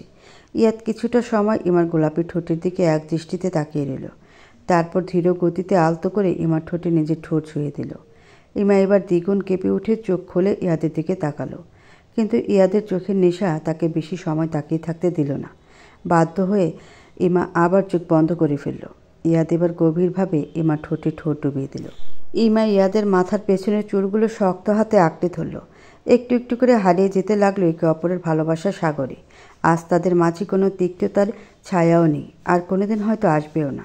ইয়াদের বুকে মাথা রেখে শুয়ে আছে ইমা। অনেক ঝড় ঝাপটার পর নিজের স্থায়ী ঠিকানায় পৌঁছে গেছে সে। ইয়াদের চোখে ঘুম নেই। ঠোঁটের কোণে মুচকি হাসি নিয়ে তাকে দেখছে ঘুমন্ত পরীকে। ঘুমের মধ্যেও হাসছে মনে হচ্ছে। ইয়াদ আলতো করে ইমার কপালে কিস করে শক্ত করে জড়িয়ে ধরল, আর ইমাও ঘুমের মাঝে ইয়াদকে আঁকড়ে ধরে ঘুমাতে লাগলো। ফার্ম হাউস, তাই আশেপাশে গাছপালা আর পাখির আনাগোনা একটু বেশি। ফজরের আজানের পর থেকে পাখির কিচিরমিচির শুরু হয়ে গেছে। এখন আর লেট করলে দুজনকেই কাজা নামাজ আদায় করতে হবে। শাওয়ার নিয়ে নামাজ পড়তে সময় লাগবে। ইয়াদ ইমার মাথায় হাত বুলিয়ে দিয়ে ধীর গলায় ডাকল, ইমা ওঠো, ফজরের সময় চলে যাচ্ছে, আর লেট করলে কিন্তু কাজা হয়ে যাবে। ইমা ইয়াদের কথায় পাত্তা না দিয়ে আয়েশ করে ঘুমাতে লাগলো। ইয়াদ একটু ভেবে ইমার এলোমেলো চুল ধরে একটু টান দিল, আর ইমা বড় বড় চোখে তাকালো। চুলের টান একদম সহ্য হয় না তার, সেটা ইয়াদ জানে। রাগে গলায় বলল, কি হলো, বিরক্ত করছেন কেন তখন থেকে? ইয়াদ মুচকি হেসে বলল, নামাজ পড়বে না? নামাজের কথা শুনে ইমা উঠতে গেলে নিজের অবস্থান বুঝতে পারল, আর লজ্জায় কুঁকড়ে গেল। কোনো রকমে পোশাক ঠিক করে এক ছুটে ওয়াশরুমে ঢুকে ঠাস করে দরজা বন্ধ করে দিল। জোরে জোরে কয়েকটা শ্বাস নিয়ে নিজেকে সামলে নিল। ইয়াদ ইমার কাণ্ড দেখে মুচকি হাসল, আর ইমা লাজুক এসে নিজের মাথায় গাঁটটা মেরে দ্রুত শাওয়ার নিতে লাগলো। শাওয়ার শেষে খেয়াল করলো কোনো পোশাক আনা হয়নি তার। এত কিছু না ভেবে দরজা একটু ফাঁকা করে ইয়াদের কাছে চাইল। ইয়াদ আগে থেকে সব ব্যবস্থা করে রেখেছিল। ইমা চাইতে ইয়াদ তার হাতে পোশাক ধরিয়ে দিল। ইমা দ্রুত চেঞ্জ করে বের হতে ইয়াদ চলে গেল শাওয়ার নিতে। ইমা জায়নামাজ বিছিয়ে ইয়াদের জন্য ওয়েট করতে লাগলো। ইয়াদ বের হলে দুজনে একসাথে ফজরের নামাজ আদায় করে নিল। নিজেদের নতুন জীবনের জন্য আল্লাহর কাছে দোয়া চাইল। জায়নামাজ ভাঁজ করে রেখে ঘুরে দাঁড়াতেই ইয়াদ ইমাকে কোলে তুলে নিল। ইমা চমকে উঠে বলল, এমন ভূতের মতো হুটহাট কোলে তুলে নেন কেন? ভয় পাই তো নাকি? আর আপনার কষ্ট হয় না এভাবে কোলে তো নিতে? ইয়াদ ভাব নিয়ে বলল, লাস্টবার 160 কেজি ওজন তুলেছিলাম, আর তুমি বড় জোর 50 কেজি হবে। How funny! 50 কেজি নিয়ে আমার কষ্ট হবে? ইমা আর কিছু বলল না। ইয়াদ তাকে নিয়ে আবার ছাদে যেতে লাগলো। ইমা ভ্রুকুচকে বলল, এখন আবার ছাদে কি? ইয়াদ মুচকে হেসে বলল, আজ একসাথে সূর্যোদয় দেখব।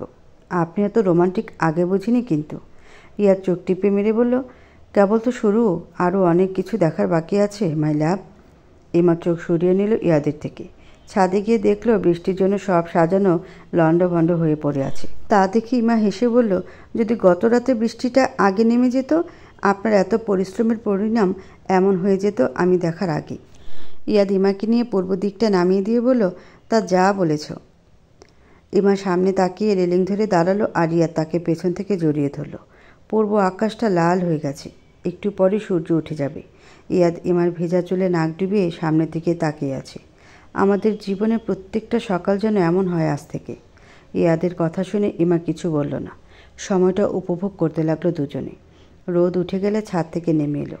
কেয়ারটেকার ব্রেকফাস্ট সাজিয়ে রেখেছে টেবিলে। ইয়াদ গত রাতে মিথ্যা বলেছিল এখানে কেউ নেই। কেয়ারটেকার সব কাজ শেষ করে নিজের রুমে চলে গিয়েছিল, আর দারোয়ানও। লাইটও ইয়াদ ইচ্ছে করে অফ রেখেছিল। ইমা সব জানতে পেরে ইয়াদকে এলোপাথারি কয়েকটা কিল ঘুষি লাগিয়ে দিল। সকাল সকাল ব্রেকফাস্ট করে বাড়ির উদ্দেশ্যে চলে এলো দুজনে। ইয়াদ ড্রাইভ করছে আর মাঝে মাঝে ইমাকে দেখছে। ইমাও আরও চোখে ইয়াদের দিকে তাকাচ্ছে। ইমা সামনে তাকিয়ে মনে মনে বলল, মাফ করবেন আমাকে। আরমান ভাইয়ের ভালোবাসার কথাটা আপনার থেকে লুকিয়ে গেছি। যে মানুষটা আমাকে কখনো সহ্য করতেই পারেনি, আজ হঠাৎ করে এসে সে বলছে আমাকে নাকি ভালোবাসে। সেটা কিভাবে বিশ্বাস করে নিব বলুন? আর যেটা আমি নিজেই বিশ্বাস করি না, সেটা আপনাকে জানিয়ে একটা তিক্ততা বাড়াতে চাই না। ইমা! ইয়াদের ডাকে ইমার ভাবনার সুতো ছিল, আর খানিকটা চমকে ইয়াদের দিকে তাকালো। কিছু বলছেন? কি ভাবছো তুমি? কিছু না। আপনি কিছু বলছিলেন? ইয়াদ মুচকে হেসে বলল, খুব তাড়াতাড়ি আমরা সুইজারল্যান্ড যাচ্ছি। ইমা বিস্ফোরিত চোখে তাকিয়ে বলল, মানে আমরা সুইজারল্যান্ড যাচ্ছি হানিমুনে। তাই জন্যই কি আপনি এমন অদ্ভুত পোশাক নিয়ে এসেছেন? আর যাওয়ার আগে আমাকে অনেক কাজ গুছিয়ে যেতে হবে। কয়েকদিন প্রচুর ব্যস্ত থাকব, তাই গতকাল সব শপিং করে ফেলেছি। শুধু তোমার না, আমার জন্যও করেছি। সুইজারল্যান্ড যাওয়ার স্বপ্ন ইমার অনেক দিন থেকে। মূলত ঘোরাঘুরি খুব পছন্দ ইমার, আর সেটা যেখানেই হোক। তবে সুইজারল্যান্ড যাওয়ার স্বপ্ন দেখেছিল সুইজারল্যান্ডের সৌন্দর্যের একটা ভিডিও দেখার পর। স্বপ্নটা সত্যি হবে কখনো ভাবেনি ইমা। খুশিতে ইমা হুট করে ইয়াদের গালে কিস করে দিল। ইয়াদ অবাক চোখে ইমার দিকে তাকালো। ইমা লজ্জায় বাইরের দিকে তাকালো। ইয়াদ মুচকি হেসে ড্রাইভিংয়ে মনোযোগ দিল। এয়ারপোর্টে দাঁড়িয়ে আছে আরমান।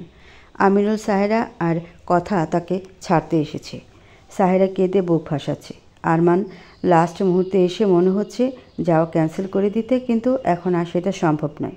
আমিনুল বলল, আরমান এখনও সময় আছে, ভেবে দেখ একবার। বাবা, আমি যাচ্ছি, এটাই ফাইনাল। আমিনুল ঘুরে চোখের পানি আড়াল করার চেষ্টা করলো, আর সাহেরা শব্দ করে কাছে। কথা আওয়াজ কিছুটা নিচু করে বলল, এখনও বললে না ভাইয়া তুমি কেন যেতে চাইছো? আরমানও ছোট করে উত্তর দিল, ভালোবাসা। কথা অবিশ্বাসের চোখে তাকালো আরমানের দিকে। আরমান কাউকে ভালোবাসে এটা যেন কথা হজম করতে পারছে না। আর এদিকে আরমানের চোখ আশেপাশে একজনকে খুঁজছে। হ্যাঁ, সেটা আর কেউ নয়, ইমা। লাস্টবারের জন্য ইমাকে আসতে বলেছিল আরমান। আশেপাশে দেখতে না পেয়ে দীর্ঘশ্বাস ছাড়ল। আরমানের জন্য তার জীবনের সময় কোথায়? সময় শেষ হয়ে আসছে। আরমান আর একবার পেছনে তাকিয়ে কাচের দরজা ঠেলে ভেতরে চলে গেল। চাইলেও এখান থেকে আর ফেরত যেতে পারবে না। সব চেকিং হচ্ছে। আরমান আবার কাচের দরজার ওপারে তাকাতেই ইমাকে দেখতে পেল। ঠোঁটের কোণে মুচকি হাসি ফুটে উঠল আরমানের। ইমার পেছন থেকে ইয়ানাকেও বের হতে দেখল। কাচের দরজার ওপাশে আর এপারে দাঁড়িয়ে আছে একতরফা ভালোবাসার 3টা পরিণতি। আরমান ইমাকে ভালোবেসেছিল একতরফা, আর ইয়ানা আরমানকে। একতরফা ভালোবাসাগুলো খুব কমই পরিণতি পায়। একমাত্র রেহানের একতরফা ভালোবাসে পরিণতি পেয়েছে। ইমা আর ইয়ানা দুজনেই আরমানের দিকে তাকিয়ে আছে। একজনের চোখে ভালোবাসা আর একজনের চোখে মায়া। হ্যাঁ, আজ আরমানের জন্য মায়া হচ্ছে ইমার, তবে কিছু করার নেই, সব শেষ হয়ে গেছে অনেক আগেই।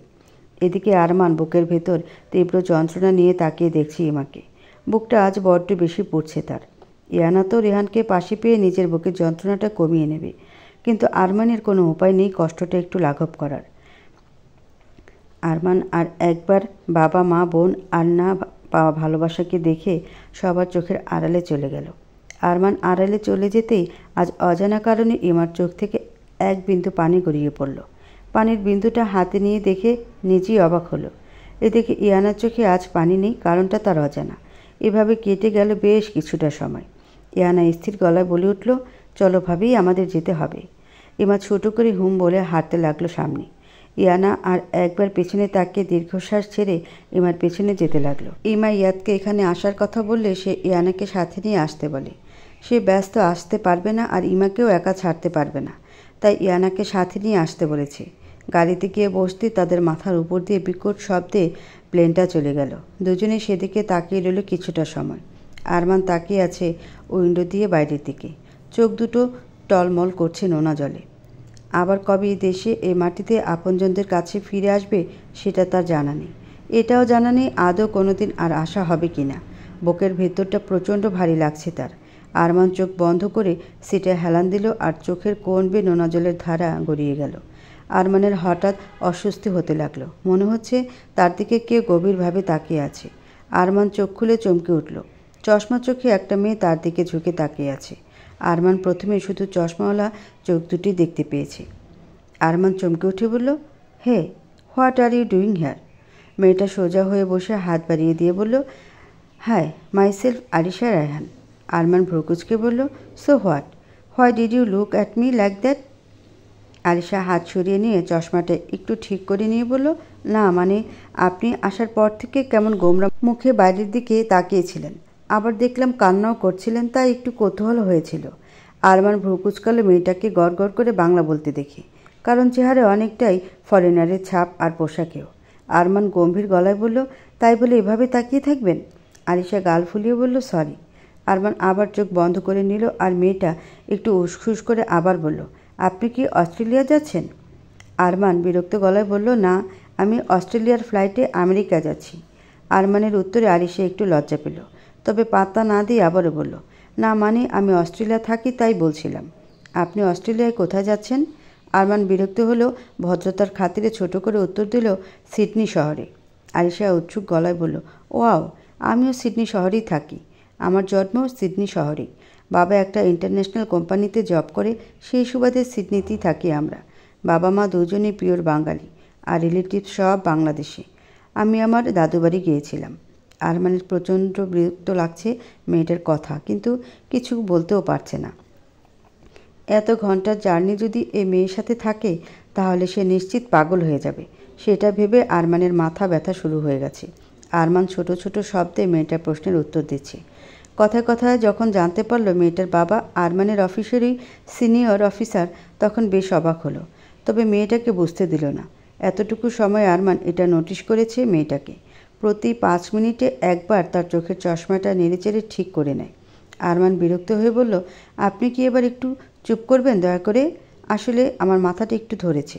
আরিশা গোমরা মুখে বলল, আসলে আমি বেশি সময় চুপ করে থাকতে পারি না, মনে হয় পেটটা ফুলে যাচ্ছে কথায়। আরমানের ইচ্ছা করছে নিজের মাথা নিজে ফাটাতে। কোনো ফ্যাসাদে পড়ল সেটা ভেবে মাথা খারাপ হয়ে যাচ্ছে। এই মেয়ের বকবকে সে নিজের কষ্টের কথা প্রায় ভুলেই গেছে। কথা থেমে থেমে কান্না করছে আর ঈশান তাকে সান্ত্বনা দিচ্ছে। কথা নাক টেনে বলল, ভাইয়া এভাবে কেন চলে গেল বলুন তো? ভাইয়ের সাথে তেমন কথা হতো না, মেশা হয়নি তেমন করে, কিন্তু দিনে কয়েকবার সামনাসামনি হয়ে যেতাম, আর টুকিটাকি কথাও হতো। কিন্তু বাড়িতে গেলে এখন কেমন যেন দম বন্ধ হয়ে আসছে আমার। সকালে ভাইয়াকে দিয়ে আসার পর থেকে মা শুধু কেঁদেই যাচ্ছে। ঈশান কী বলবে বুঝতে পারছে না।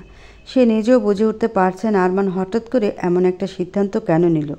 ভার্সিটিতে তার টিচার কেরিয়ার বেশ ভালোই চলছিল, তাহলে হঠাৎ এমন সিদ্ধান্ত? ঈশান ভাইয়া কাউকে ভালোবাসত।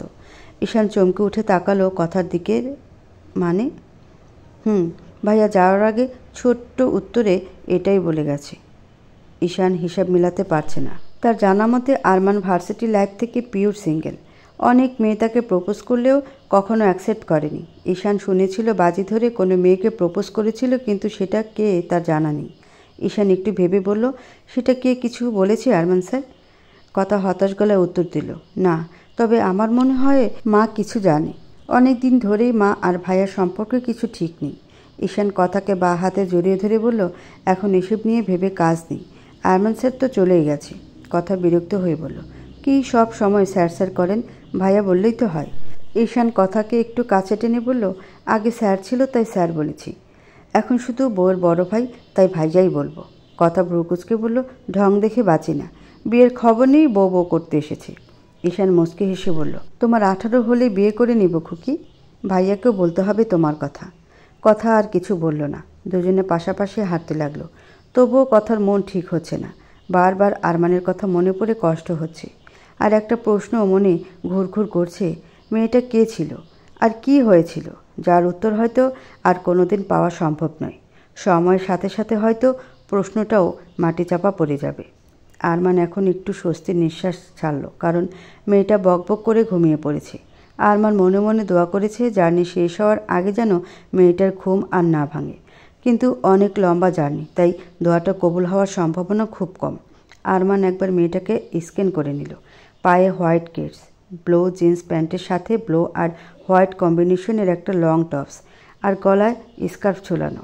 এসব পোশাক আরমানের একদমই পছন্দ না। মুখের দিকে তাকিয়ে প্রথমে চোখে পড়ল চশমার আড়ালে বন্ধ চোখ জোড়া। চিকন নাকের উপর চশমাটা আলগা হয়ে আছে। ঠোঁট দুটো গাঢ় গোলাপি। এতক্ষণ ননস্টপ নড়লেও এখন চুপ করে আছে। ঝুটি করা চুলের কিছু চুল বের হয়ে গালের উপর পড়ে আছে। ধবধবে সাদা মুখে মেকআপের ছোঁয়া নেই। এতটাই সাদা মেকআপের হয়তো প্রয়োজনই পড়েনি। মডার্ন হলেও উশৃঙ্খল মনে হচ্ছে না। আরমান আবার উইন্ডো দিয়ে বাইরে তাকালো। এখন কোন দেশের উপরে আছে তার জানা নেই, তবে নিজের জন্মভূমি অনেক সময় আগেই পেছনে ফেলে এসেছে সেটা ভালো করেই জানে। আবার বুকের ভিতর রক্তক্ষরণ শুরু হয়ে গেল আরমানের। দীর্ঘ শ্বাস ছেড়ে চোখ বন্ধ করে মাথা এলিয়ে দিল সিটে। আপনি কি ঘুমিয়ে পড়েছেন? আলিশার আওয়াজ কানে আসতেই আরমানের এখন কান্না করতে ইচ্ছে করছে। এখনই তো ঘুমালো, আবার ঘুম ভেঙে গেছে মানে এখন আবার আরমানের মাথা চিবিয়ে খাবে। আরমান চোখ খুলে তাকিয়ে বিরক্ত গলায় বলল, প্রবলেম কি আপনার? আলিশা আবার চশমা ঠিক করে বলল, মানে ঘুমের মধ্যে মনে হচ্ছিল কেউ আমার দিকে তাকিয়েছে, তাই ঘুম ভেঙে গেল। আলিশার কথা শুনে আরমান শুকনো মুখে বিষম খেল। আসলে আমার খুব ঘুম পাতলা, একটুতেই ভেঙে যায়। আরমান কিছু না বলে চুপ করে রইল। হঠাৎ আরিশা দাঁতে জিহ্বা কেটে বলল, এই যা, সে কখন থেকে বকবক করছে অথচ এখনও আপনার নামটাই জানা হলো না। আমার কি নাম আপনার? বরাবরের মতো আরমানের ছোট উত্তর, আরমান মাহমুদ। ও, নাইস নেম। আর আমার নামের সাথে কিন্তু অনেকটা মিলও আছে। আরমান ছোট ছোট চোখে তাকালো আরিশার দিকে, আর বিনিময়ে আরিশা ফোকলা হাসল। আরমান চোখ সরিয়ে নিল। আরিশা গলার আওয়াজ নিচু করে বলল, আপনাকে একটা সিক্রেট বলছি, শুনুন, আপনার কাজে লাগবে। আরমান আবার ভ্রুকুচকে তাকালো আরিশার দিকে, আর আরিশা বলল, আমার পাপা হচ্ছে হিটলারের খালাতো ভাই। অস্ট্রেলিয়ার মতো দেশে থেকে আমাকে বাংলাদেশের কালচারে চলতে বলে সব সময়। এটা কেমন কথা বলুন তো আপনি? আমাকে চালাকি করে বাংলাদেশে পাঠিয়েছিল ওনার বন্ধুর হ্যাংলা ছেলের সাথে বিয়ে দেওয়ার জন্য। আমিও কম যাই নাকি? ওই ছেলের এমন হাল করেছি, জীবনে বিয়ের কথা মুখে নিতেও ভয় পাবে। কথাটা শেষ করে ভাব নিয়ে চশমাটা আবার একটু নেড়েচেড়ে ঠিক করে নিল। এদিকে আলিশের কথা শুনে আরমানের চোখ রসগোল্লার মতো হয়ে গেছে। মেয়েটাকে দেখে মনে হয় না এতটা দুষ্টু হতে পারে। এসব আপনাকে কেন বলছি সেটা শুনুন। আপনি আমার পাপার আন্ডারে কাজ করবেন, তাই আগে সাবধান করে দিলাম। আরিশা নিজের সিটে আয়েশ করে বসলো, আর আরমান অবাক চোখে তাকিয়েছে তার দিকে। নিজের বাবাকে কেউ হিটলারের খালাতো ভাই বলতে পারে, আরমানের ধারণা ছিল না। মেরি ছাদে বসে আছে ইমা। ইয়াদ এখনও বাসায় ফিরেনি। বেশ ব্যস্ত সময় পার করছে সে। ইমার মন ভালো নেই আজ। এয়ারপোর্ট থেকে আসার পর থেকে একটু স্বস্তি পায়নি। বারবার আরমানের ব্যথিত চোখ আর সাহেরা বেগমের কান্না চোখে ভাসছে। ইমার মনে হচ্ছে আরমান চলে যাওয়ার জন্য সেই দায়ী। ইমা উঠে গিয়ে রেলিং ধরে দাঁড়ালো, আকাশের দিকে তাকিয়ে আর বিড়বিড় করে বলল, মনে নিজের কর্মের ফল সবাইকে ভোগ করতে হয়। মায়ের কাছ থেকে তুমি আমাকে দূরে সরিয়ে দিয়েছিলে, আজ ভাগ্যই তোমার থেকে তোমার আদরের ছেলেকে দূরে সরিয়ে দিল। ইমা দীর্ঘশ্বাস ছেড়ে আকাশের দিকে তাকিয়ে রইল চুপচাপ।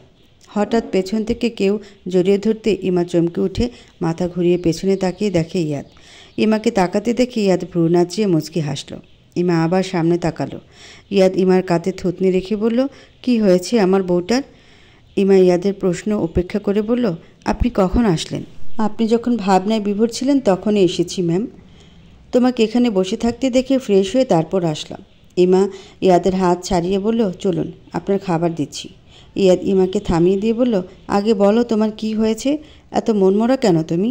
আরমান ভাই আজ চলে গেছে। খালামণি খুব কান্নাকাটি করছিলেন আর এখনও করছে। কথার ফোন এসেছিল একটু আগে। ইয়াদ বলল, না গেলেই তো পারতেন, হঠাৎ এভাবে চলে গেল কেন? ইমা ইয়াদের প্রশ্ন সম্পূর্ণ উপেক্ষা করে রুমের দিকে যেতে যেতে বলল, রাত অনেক হয়েছে, আপনি খাবেন, চলুন।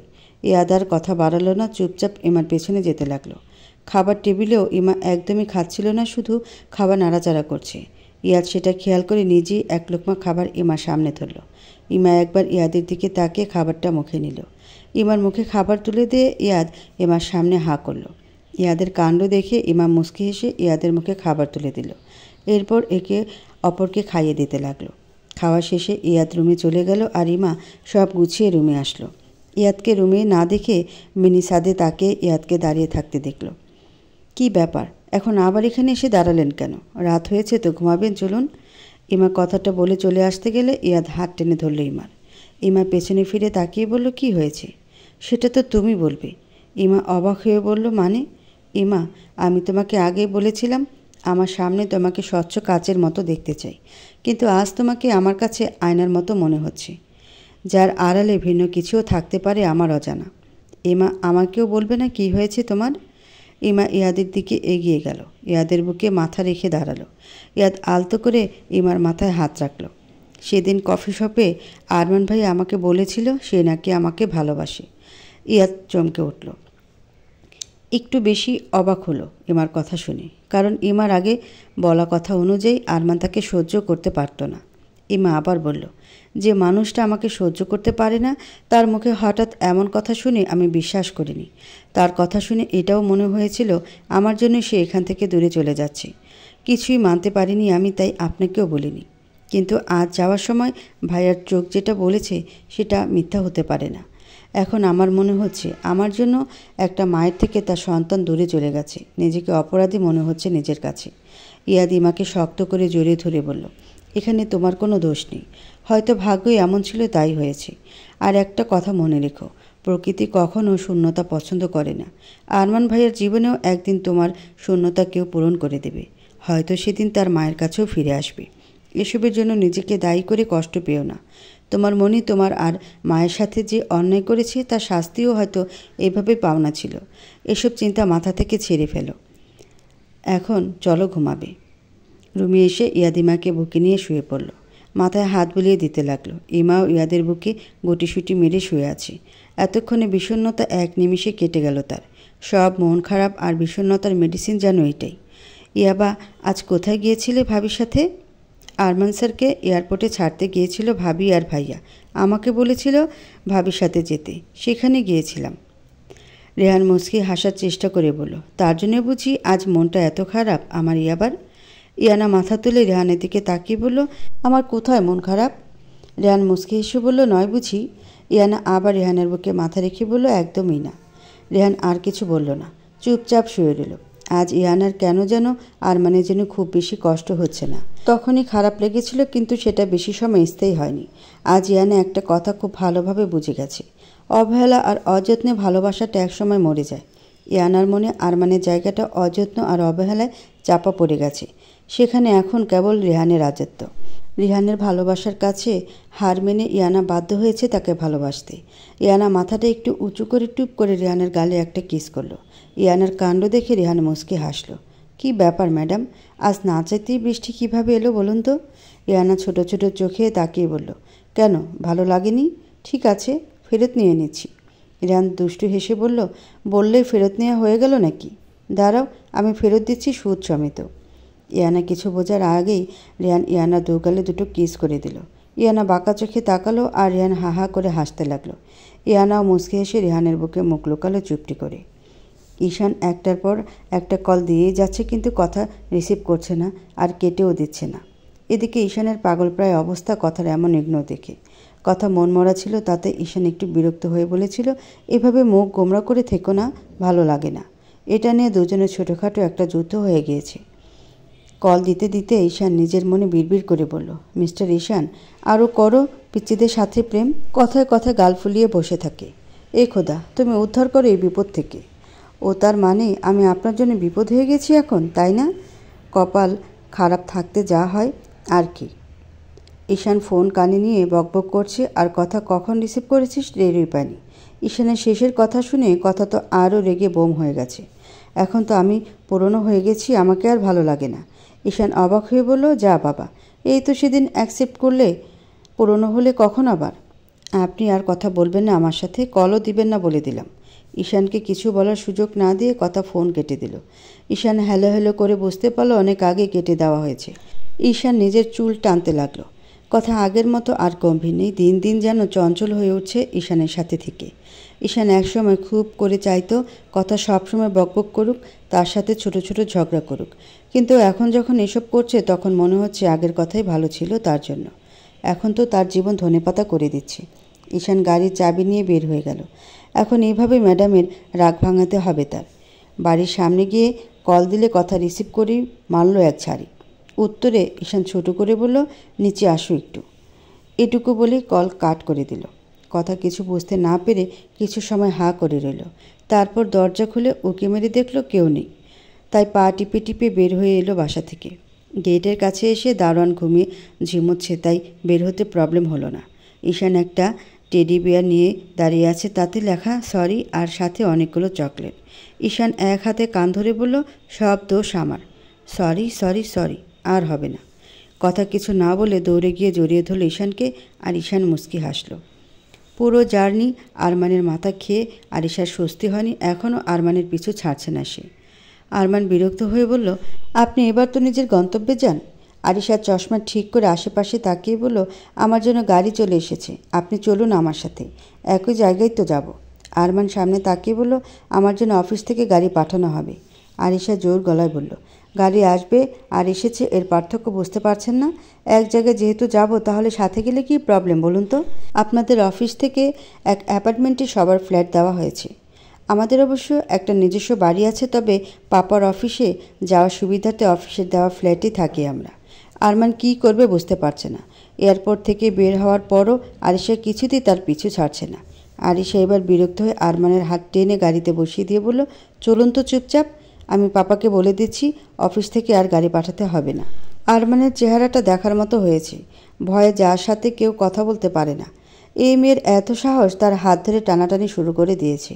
আরমানের কথা বন্ধ হয়ে গেছে আরিশার কাণ্ড কারখানা দেখি। আরিশা নিজের পাপাকে কল দিয়ে বলল, পাপা, তোমাদের অফিস থেকে এয়ারপোর্টে যে গাড়ি পাঠানোর কথা ছিল সেটা ক্যান্সেল করে দাও। মিস্টার আরমান আর আমি একই ফ্লাইটে এসেছি, আর এক গাড়িতেই আসছি। আরিশা নিজের বাবাকে কিছু বলার সুযোগ না দিয়ে কল কেটে দিল, একা বকবক করে। আরমান এই মেয়েকে যত দেখছে ততই অবাক হচ্ছে। আরিশা আরমানের দিকে তাকিয়ে আবার বলল, আমি এত ভালো বাংলা কিভাবে বলতে পারি জানেন? আমাদের বাসায় বাংলা ছাড়া অন্য কোনো ভাষায় কথা বলা সম্পূর্ণ নিষেধ, আর তার ক্রেডিট পুরোটাই আমার পাপার পাওনা। আরমানের আরিশার কথায় কোনো মনোযোগ নেই, সে বাইরে তাকিয়ে নতুন এক দেশ দেখছে। রাতের অন্ধকার আড়াল করতে সারি বাঁধা লাইটের বহর, কোনো মিল নেই বাংলাদেশের সাথে। রাস্তার জ্যাম, হর্নের আওয়াজ, মানুষের চেঁচামেচি, রাস্তার পাশে নর্দমা, স্তূপের দম বন্ধ করা বাজে গন্ধ, কিছুই নেই এখানে। তবু আরমানের ভালো লাগছে না এই শহর। এই শহরে তার কোনো আপনজন নেই। মা বলে ডাকতেই কেউ দৌড়ে আসবে না তার কথা শোনার জন্য। এখানে সে সম্পূর্ণ একা, কেউ নেই তার পাশে। ছেলে না হয়ে মেয়ে হলে হয়তো হাউমাউ করে কেঁদে বুকের ভারী ভাবটা একটু কমাতে পারত, কিন্তু সেটাও সম্ভব নয়, কারণ সে ছেলে, আর ছেলেদের কাঁদতে নেই। বুকের ভেতরটা পুড়ে ছারখার হয়ে গেলেও ঠোঁটের কোণে হাসি ফুটিয়ে তুলতে হয় তাদের। আরিশা খেয়াল করলো আরমান বাইরের দিকে তাকিয়ে আছে, তাই বাইরে যা দেখা যাচ্ছে তার ছোটোখাটো বর্ণনা দিয়ে যাচ্ছে আরিশা। আরমান আদৌ সেসব শুনছে কিনা বোঝার উপায় নেই। অনেক ঝড়ঝাপটা মোকাবেলা করে আরমান অফিসের দেওয়া ফ্ল্যাটে পৌঁছালো। আরমানের ফ্ল্যাট 5 তলায় আর আরিশাদের ফ্ল্যাট 7 তলায়। আরমান আরিশাকে কিছু না বলেই লিফট থেকে নেমে গেল আর আরিশা তা দেখে মুখ গোমরা করলো, কিন্তু পরক্ষণে কিছু ভেবে মুচকি হাসলো। আরমান নিজের রুমে গিয়ে ওয়াশরুম থেকে লম্বা একটা শাওয়ার নিয়ে বেডে শুয়ে পড়লো ধপাস করে। ফ্ল্যাটে 2টো বেডরুম, প্রত্যেক রুমে আলাদা ওয়াশরুম, একটা ড্রয়িং রুম আর সাথেই কিচেন। আরমান বেডে শোয়ার কিছুক্ষণের মধ্যে ঘুমিয়ে পড়ল ক্লান্তিতে। এদিকে আরিশা কয়েকবার কলিং বেল বাজালো। ঘুম ঘুম চোখে তার মা দরজা খুলে দিল। ভেতরে গিয়ে আরিশা মম বলে চিৎকার করে জড়িয়ে ধরল। আশা ঘুম ঘুম গলায় বলে উঠল, এমন চিৎকার চেঁচামেচি না করে রুমে গিয়ে ফ্রেশ হয়ে ঘুমিয়ে পড়, তোর পাপা অনেক রেগে আছে, সকালে কথা হবে। আরিশা গোমরা মুখিয়ে দাঁড়িয়ে বলল, আর তার মা নিজের রুমের দিকে এগিয়ে গিয়ে আবার পেছন ফিরে বলল, কিছু খাবি, ক্ষুধা পেয়েছে? আরিশা গোমরা মুখে বলল, না, খেয়েছি। ওকে, তাহলে ফ্রেশ হয়ে ঘুমিয়ে পড়। সকালে ব্রেকফাস্ট টেবিলে থ মেরে মুখে বসে আছে আবির রায়হান। অপরাধীর মতো মাথা নিচু করে বসে আছে আরিশা। থমথমে গলায় আবির বলল, তুমি রাকিবকে হেনস্থা করেছো কেন? আমার তাকে পছন্দ হয়নি। স্পষ্ট গলায় আরিশার উত্তর দেখে আবির বলল, তুমি এ পর্যন্ত কতগুলো ছেলেকে রিজেক্ট করেছো তার হিসাব আছে তোমার কাছে? আর করব না। আবির অবাক হয়ে বলল, মানে? তোমার অফিসে নতুন জয়েন করার জন্য যে গত রাতে আমার সাথে ফ্লাইটে এসেছে, he is much better than Rakib. Abir রেগে বলল, চেনা নেই জানা নেই একদিনে তাকে পছন্দ হয়ে গেল তোমার? প্রত্যেকবার তুমি যে কথাটা আমাকে বলো আজ আমি সেটা তোমাকে বলছি। সময় নাও, চেনো, জানো তোমার অফিসে তো জয়েন করবে। তুমি সময় নাও, আমার প্রবলেম নেই। তাকে আমার যতটুকু চেনার প্রয়োজন ছিল গতকালই চিনে নিয়েছি, এবার তোমার পালা। আরিশা কথা শেষ করে নিজের রুমে চলে গেল আর আবির রাগে বোম হয়ে বসে রইল।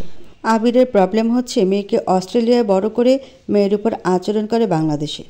না দেখে না জেনেই আরমান সম্পর্কে একটা নেগেটিভ ধারণা তৈরি হয়ে গেল আবিরের মনে। মিসেস আশা নীরব দর্শক মাত্র।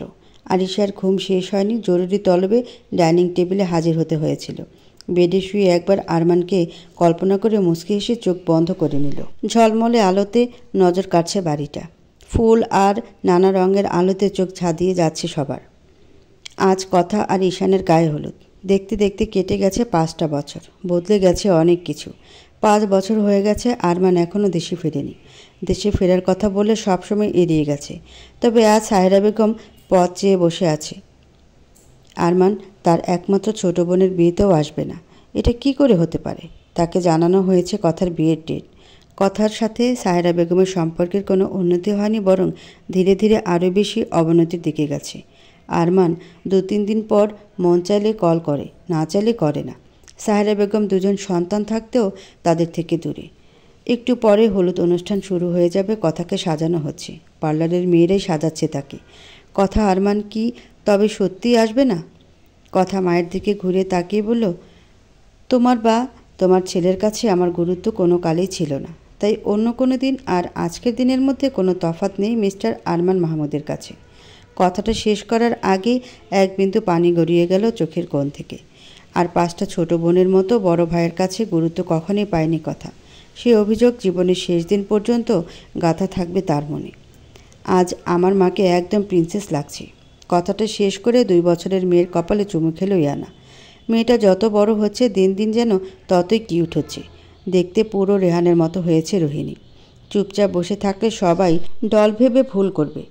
ইয়াবা তোমার হলো?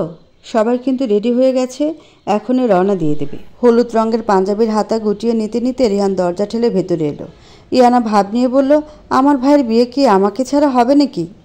রেহান চোখ তুলে সামনে তাকিয়ে মুগ্ধ হয়ে গেল। ইয়ানার গায়ে হলুদ সবুজের কম্বিনেশনের শাড়ি আর রোহিণীর গায়ে সবুজ রঙের প্রিন্সেস ড্রেস। মা মেয়ে দুজনকেই চোখ ধাঁধানো সুন্দর লাগছে। রেহানকেও কম লাগছে না পাঞ্জাবিতে। সব মিলিয়ে পারফেক্ট ফ্যামিলি।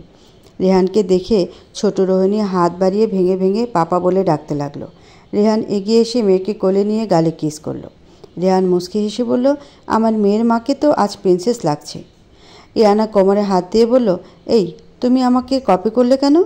রেহান অবাক হয়ে বলল, আমি কখন তোমাকে কপি করলাম? রোহিণীকে এখনই আমি এটা বললাম আর তুমিও এটাই বললে কেন? রেহান চোখ মেরে বলল, দেখলে তোমার সাথে আমার কত মিল ইয়াবা। দুজনের ঝগড়ার মাঝেই রোহিণী হঠাৎ রেহানের গলা জড়িয়ে ধরে গালে চুমু খেয়ে বলল, পাপা। ইয়ানা রোহিণীর দিকে তাকিয়ে তাকিয়ে বলল, ওরে দুষ্টু, এতক্ষণ কষ্ট করে সাজালাম আমি, আর পাপাকে আদর দেওয়া হচ্ছে?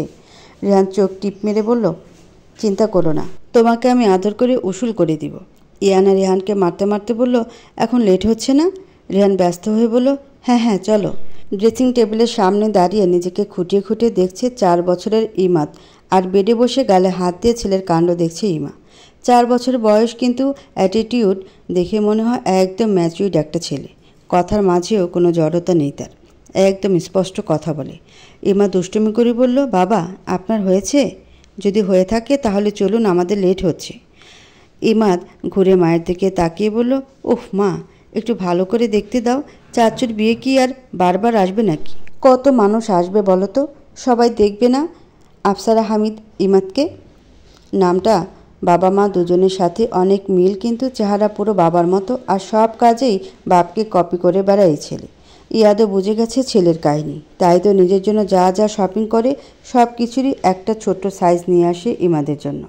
আজও বাবাকে কপি করে হলুদ পাঞ্জাবি, সাদা পাজামা, জেল দিয়ে চুল সেট করা, চোখে সানগ্লাস, পায়ে ব্ল্যাক শো, একদম পারফেক্ট।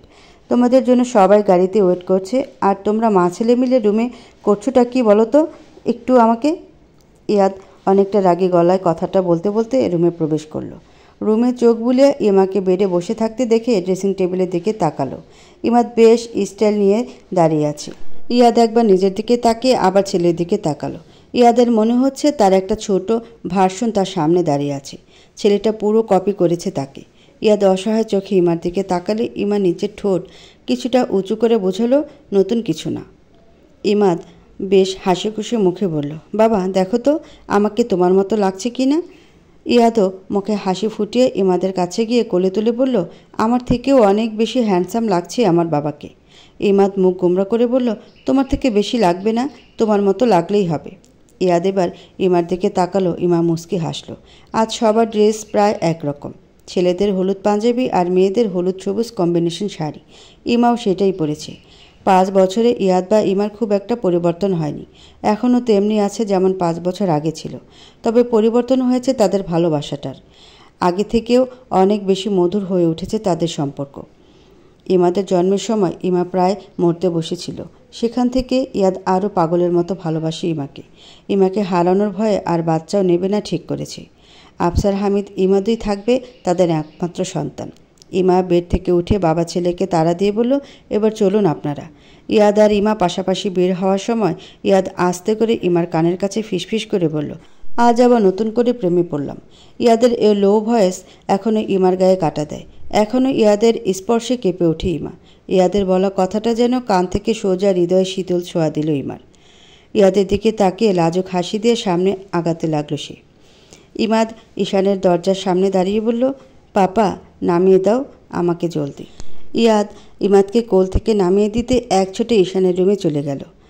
ঈশানের হলুদ অনুষ্ঠান হয়ে গেছে, এখন সবাই কথাদের বাড়ি যাবে। ঈশান শাওয়ার নিয়ে কাবাটের সামনে দাঁড়িয়ে চুল মুছছে টাওয়াল দিয়ে। ইমাদ রুমে ঢুকে বলল, চাচু দেখো তো আমাকে কেমন লাগছে। ঈশান পেছন ঘুরে ইমাদকে দেখিয়ে এগিয়ে এসে কোলে তুলে দুজনে হাই ফাইভ করলো, আর ঈশান বলল, প্রিন্সের মতো লাগছে। ইমাদ খুশি হয়ে বলল, ইয়ে। ঈশান ইমাদের দিকে গাল এগিয়ে দিতেই ইমাদ টুস করে একটা কিস করলো, আর ঈশান হাসি মুখে তাকিয়ে নামিয়ে দিল। ইমাদ যেভাবে এসেছিল সেভাবে ছুটে বের হয়ে গেল। ঈশানের সাথে ইমাদের খুব ভাব, ইমাদ ছোট থেকেই। ঈশান বেডে শুয়েছে, ভিডিও কলের কথাকে দেখছে, আর কথা মাঝে মাঝে ঈশানের দিকে তাকাচ্ছে। আশেপাশে এত মানুষ, তবু ঈশানের জন্য কল কাটতে পারছে না। ঈশান বলে দিয়েছে এখন কল কেটে দিলে তার শোধ বাসর রাতে তুলবে। সে এভাবে কথাও কল কাটার সাহস পাচ্ছে না। কথা আস্তে করে বলল, এভাবে কি দেখছো হ্যাঁ? ঈশান মুচকে হেসে উত্তর দিল, এতদিনের স্বপ্ন সত্যি হতে দেখছি। ঈশানের উত্তরে কথা লাজুক হাসল। অনেক ঝড়ঝাপটা পেরিয়ে তবেই তারা এক হতে চলেছে আজ। অনার্স 2য় বর্ষের ফাইনাল এক্সামে 2 বিষয়ে ফেল করেছিল ঈশান। ইয়াদ সেটা জানতে পেরে ভীষণ রেগে যায়। ঈশানকে ডেকে কারণ জানতে চাইলে কথার বিষয়ে সব সামনে আসে। এদিকে বরাবর ভালো রেজাল্ট করা কথাও কোনো মতে টেনে টুনে পাস। ঈশানের ওপর নেমে আসে কঠোর আদেশ। পড়াশোনা শেষ করার আগে কোনো রকম মেলামেশা করা যাবে না। ইয়াদ ঈশানকে কথা দিয়েছিল ভালোভাবে মাস্টার শেষ করে অফিসে জয়েন করলে সে নিজে কথার সাথে বিয়ে দেবে। এদিকে কথার রেজাল্টে খেপে যায় আমিনুল মাহমুদ। এমন পড়াশোনার প্রয়োজন নেই, ভালো ছেলে দেখে বিয়ে দিয়ে দেব।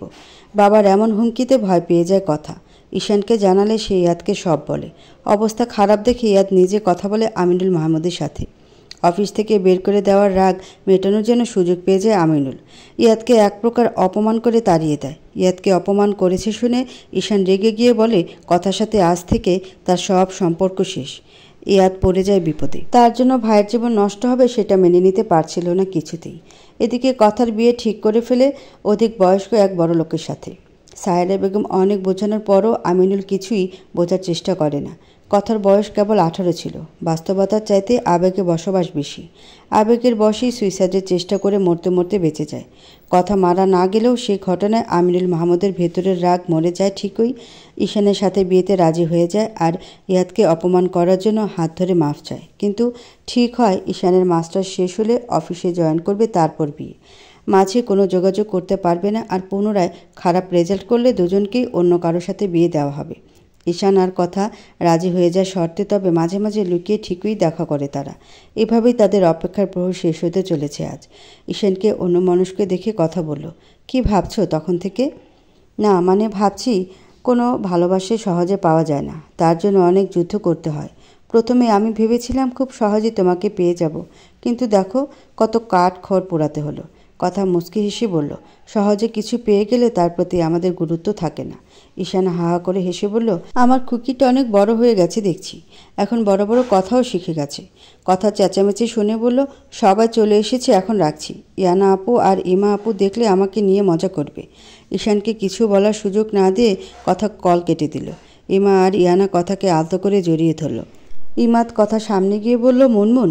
ইয়ানা ইমাদের দিকে তাকিয়ে বলল, ইমাদ বাবা, এটা এখন আর তোমার মুনমুন নয়, ছোট মা হয়ে গেছে তো। ইমাদ গালে আঙ্গুল দিয়ে চিন্তা করার ভাব করে বলল, সেটা কিভাবে হলো ফুপি? তোমার চাচুর বউ হয়ে যাবে তোমার মুনমুন, আর তোমার ছোট মা হবে। ইমাদ চিন্তিত হয়ে বলল, তাহলে আমি কি বলে ডাকবো, মুনমুন নাকি ছোট মা? ছেলের পাকা পাকা কথা শুনে ইমার চোখ রসগোল্লা আর ইয়ানা হাহা করে হাসছে। কথা ইমাদকে কোলে নিয়ে বলল, বাবাই, তুমি আমাকে আগে যেমন মুনমুন বলতে এখনও মুনমুন বলেই ডাকবে। ইমাদ হাসি মুখে বলল, ওকে। কথার কোল থেকে নেমে দিল এক দৌড় আর তাহেরের সামনে গিয়ে বলল, আসসালামু আলাইকুম মামা। আরমানের অবর্তমানে কথার বড় ভাইয়ের দায়িত্বই তাহের পালন করছে। আগে থেকে ম্যাচুইড আর শান্ত হয়ে গেছে, তবে এখনও বিয়ে করেনি। তাহের ইমাদকে কোলে নিয়ে গালে কিস করে বলল, ওয়ালাইকুম আসসালাম, কেমন আছে আমার মামাটা? ইয়াদ বিজ্ঞের মতো বলল, আলহামদুলিল্লাহ। তাহের খুশি হয়ে গেল ইমাদের শিক্ষা দেখে। ইমা নিজের ছেলেকে ইসলামী শিক্ষা থেকেও বঞ্চিত করেনি। মামা, নানু কোথায়? সে তো আগামীকাল আসবে মামা। সবাই অনুষ্ঠানে মনোযোগ দিল। ইমাদ তাহেরকে পেয়ে আর কারো কোলেও যায়নি, নামেও নি তাহেরের কোল থেকে। একে একে সবাই কথাকে হলুদ লাগিয়ে দিল। কথা সবার আনন্দ দেখতে ব্যস্ত। হঠাৎ গালে ঠান্ডা হলুদের স্পর্শ পেয়ে হাসি মুখে ঘুরে তাকালো, কিন্তু হাসিটা মিলিয়ে গেল পাশে তাকিয়ে। অস্ফুট সুরে বলে উঠল, ভাইয়া। আরমান আলতো করে জড়িয়ে ধরল আদরের বোনটাকে। এখান থেকে চলে গিয়ে বোনের শূন্যতা একটু একটু করে বুঝতে পেরেছে সে। আরমান ভেজা গলায় বলল, আমার বোনটা অনেক বড় হয়ে গেছে, সেই পিচ্ছি আর নেই। কথাও আরমানকে জড়িয়ে ধরে হু হু করে কেঁদে উঠল। কথার কান্নার শব্দে সবাই তাকালো কথার দিকে, আর আরমানকে দেখে সবাই থমকে গেল। সাহারা বেগম ছেলেকে দেখে দৌড়ে এসে জড়িয়ে ধরে কান্না করে দিল, আর আরমানের চোখেও পানি। এতগুলো দিন পর নিজের আপনজনদের কাছে পেয়ে চোখের পানি আটকে রাখতে পারেনি। আমিনুল মাহমুদ কাজে ব্যস্ত ছিল। ছেলের কথা শুনে সেও দৌড়ে এলো। ইমা ধীর গতিতে ইয়াদের সামনে গিয়ে দাঁড়ালো। সবার সাথে কথা বলা শেষে আরমান সামনের দিকে তাকিয়ে আরিশা বলে ডাক দিল। সবাই অবাক হয়ে তাকালো আরমানের দিকে। তারপর সামনে তাকিয়ে শাড়ি পরা হিজাব পরিহিতা এক সুন্দরী মেয়েকে দেখতে পেল।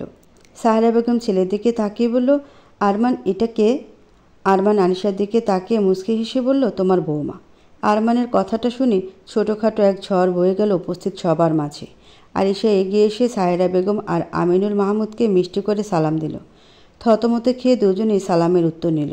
আরমানের আগমনে একটু তাড়াতাড়ি হলুদ অনুষ্ঠান শেষ হয়ে গেল। আরমান একবার তাকালো ইমার দিকে। কোলে চোখে পড়ল ছোট্ট ইমাদকে, যে ড্যাব ড্যাব করে দেখছে আরমানকে।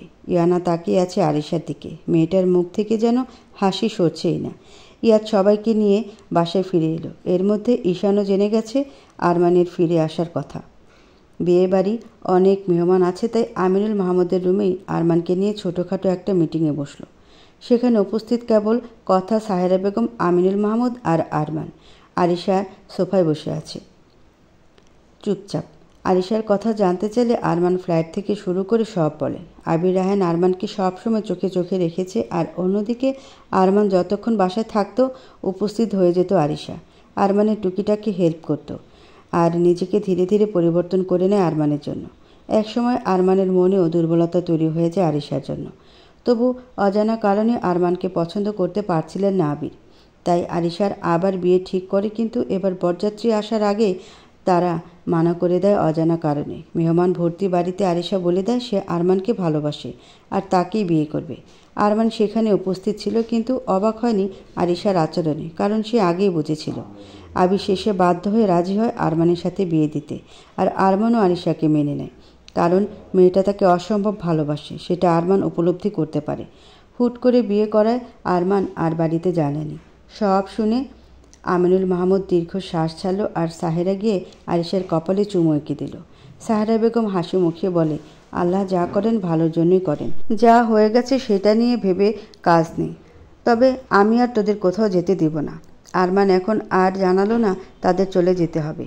মায়ের মুখের হাসিটা সে কেড়ে নিতে চাইছে না এখন। পরদিন ধুমধামে বিয়ে শেষ হলো ঈশান আর কথাল। বিদায়ের সময় কথা বাবা মা আর ভাইকে জড়িয়ে অনেক সময় কাটল। গাড়ি চলতে শুরু করলো। যার যার গাড়িতে সে এসে যাচ্ছে। ইয়াদ ড্রাইভ করছে আর ইমাদ চুপচাপ বসে আছে বাইরের দিকে তাকিয়ে। ইমার কোলে ঘুমে কাদা হয়ে গেছে। ইমা ভাবছে বিকেলে আরমানের বলা কথাগুলো। ইমা কথা রুমের দিকে যাচ্ছিল, তখনই পেছন থেকে আরমানের ডাকে থেমে যায়। কেমন আছিস ইমা? ইমা ঘুরে তাকিয়ে বলল, আলহামদুলিল্লাহ, আল্লাহ ভালো রেখেছে। আপনি কেমন আছেন? আলহামদুলিল্লাহ। আরমান কথা শেষ করার আগেই কোথা থেকে ইমাদ এসে ইমার পা জড়িয়ে ধরল। ইমা নিচে তাকিয়ে কোলে তুলে নিল তাকে। ইমাদ আরমানের দিকে তাকিয়ে বলল, মা, এটা কে? আরমান হাত বাড়ে ইমাদকে কোলে নিল আর বলল, আমি তোমার মামা। আমার মামা তো আছে, তাহের মামা। আমি তোমার আরেকটা মামা। ইমাদ কিছু না বলে আরমানকে দেখছি। হঠাৎ কেউ ইমাকে ডাকলে ইমা আরমানের কোল থেকে ইমাদকে নিয়ে সামনের দিকে আগাতে লাগলো। আরমান পেছন থেকে বলল, আজও কি আমার জন্য রাগ পুষে রেখেছিস মনে? রাগ পুষে রাখলে সেদিন এয়ারপোর্টে যেতাম না। ইমা আর না দাঁড়িয়ে চলে গেল, আর আরমান সেদিকে তাকিয়ে রইল। আরিশা ইমার জায়গাটা নিতে পারেনি আরমানের মনে, তবে নিজের জন্য নতুন করে একটা জায়গা তৈরি করে নিয়েছে। আরমান ইমার দিকে তাকিয়েছিল, তখনই আরিশা পেছন থেকে আরমানকে জড়িয়ে ধরল। আরমান ব্যস্ত গলায় বলল, আরে এটা অস্ট্রেলিয়া নয়, এটা বাংলাদেশ। কেউ দেখলে কেলেঙ্কারি হয়ে যাবে। ইমা পেছনে ঘুরে আরমান আর আরিশাকে দেখে মুচকি হাসল। কি ভাবছো তখন থেকে? ঘোর কাটল ইমার। মুচকি হেসে বলল, আপনি ঠিক বলেছিলেন, প্রকৃতি কখনোই শূন্যতা পছন্দ করে না। মানে? কিছু না, ড্রাইভিংয়ে মনোযোগ দিন। ইমা ইয়াদের দিকে একটু এগিয়ে গিয়ে কাঁধে মাথা রাখল। ইয়াদ ইমার মাথায় আলতো করে কিস করে মনোযোগ দিয়ে ড্রাইভ করতে লাগলো। বাসর ঘরে বসে এখনও কান্না করছে কথা। ঈশান রুমে এসে কথা সামনে বসে গালে হাত দিয়ে তাকিয়ে থেকে বলল, ইস, কান্না করতে করতে পেতনি হয়ে গেছে একদম। থাক, কান্না করো না, তোমাকে সকালে তোমার বাসায় পাঠিয়ে দিয়ে আরেকটা বিয়ে করে নিব, যে একদম কাঁদবে না। কথা খেপে গিয়ে ঈশানকে মারতে লাগলো, আর ঈশান কথা 2 হাত আটকে বুকে জড়িয়ে নিল। এভাবে বুকের ভিতর লুকিয়ে রাখবো, কখনো যেন ওই চোখে কাজল ছাড়া আর কিছু দেখতে না পাই, বুঝলে? কথা মুচকি হেসে ঈশানের বুকে লেপ্টে শুয়ে রইল। ভালোবাসা নিজের করে পাওয়ার সুখটা উপভোগ করছে দুজনে। ইয়ানা ওয়াশরুমে শাওয়ার নিচ্ছে, আর রেহান মেয়েকে নিয়ে নাজেহাল অবস্থা। রেহান চেঁচিয়ে ইয়ানাকে ডাকছে, আর ইয়ানা সেটার মজা নিচ্ছে। মেয়েকে এত ভালোবাসে, তবু একটু সামলাতে পারছে না রেহান। তোমার মেয়ে আমার অবস্থা খারাপ করে দিল ইয়াবা। ইয়ানা চেঁচিয়ে বলল, ভালো হয়ে থাকলে তোমার মেয়ে আর দুষ্টুমি করলেই আমার মেয়ে হয়ে যায়, তাই না? ইয়ানা বের হয়ে মাথায় টাওয়াল জড়িয়ে নিয়ে তারপর রেহানের কোল থেকে রোহিণীকে কোলে তুলে নিল। রেহান ইয়ানার দিকে মুগ্ধ হয়ে তাকিয়ে বলল, তোমাকে না সেই লাগছে। ইয়ানা চোখ গরম করে তাকাতেই রেহান দ্রুত ওয়াশরুমে চলে গেল ফ্রেশ হতে।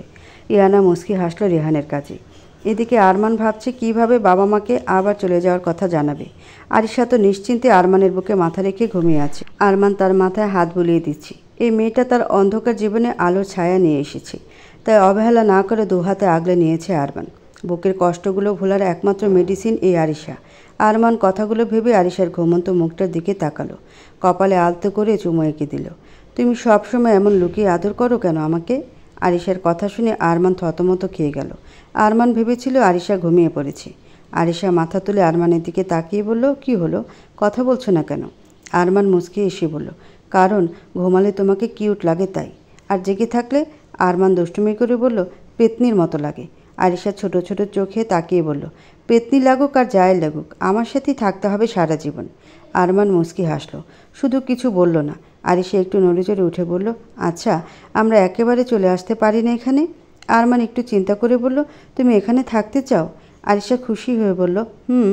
আরমান মুচকি হেসে বলল, যথা আজ্ঞা মহারানী, এবার গিয়ে এখানকার অফিসে আসার চেষ্টা করব। আরিশা খুশি হয়ে আরমানের ঠোঁটে টুপ করে কিস করে আবার শুয়ে পড়ল। আরিশার এমন আচরণের সাথে আরমান পরিচিত, তাই অবাক হলো না। ইমা নিজে ফ্রেশ হয়ে ইমাদকে ফ্রেশ করিয়ে এনে ঘুম পাড়াচ্ছে আবার। ইয়াদ রুমে ঢুকলে ইমা সেদিকে একবার তাকিয়ে আবার সামনে তাকালো। ইয়াদ সোজা ওয়াশরুমে ঢুকে ফ্রেশ হয়ে এলো। চুল মুছতে মুছতে বলল, ইমাদ ঘুমিয়েছে? এই ছেলেকে ঘুম পাড়ানো ছোটোখাটো একটা যুদ্ধ। ইয়াদ হুট করে ইমাকে কোলে তুলে মিনি ছাদের দিকে রওনা হলো। ইমা চমকে উঠে ইয়াদের গলা জড়িয়ে ধরল। কি ব্যাপার, আজ এত রোমান্টিক মুড? ইমার কথা শুনে ইয়াদ মুচকি হেসে বলল, আজ পূর্ণিমা, তাই দুজনে চাঁদ দেখব। ইমা ইয়াদের প্রকৃতি প্রেম দেখে মাঝে মাঝে অবাক হয়।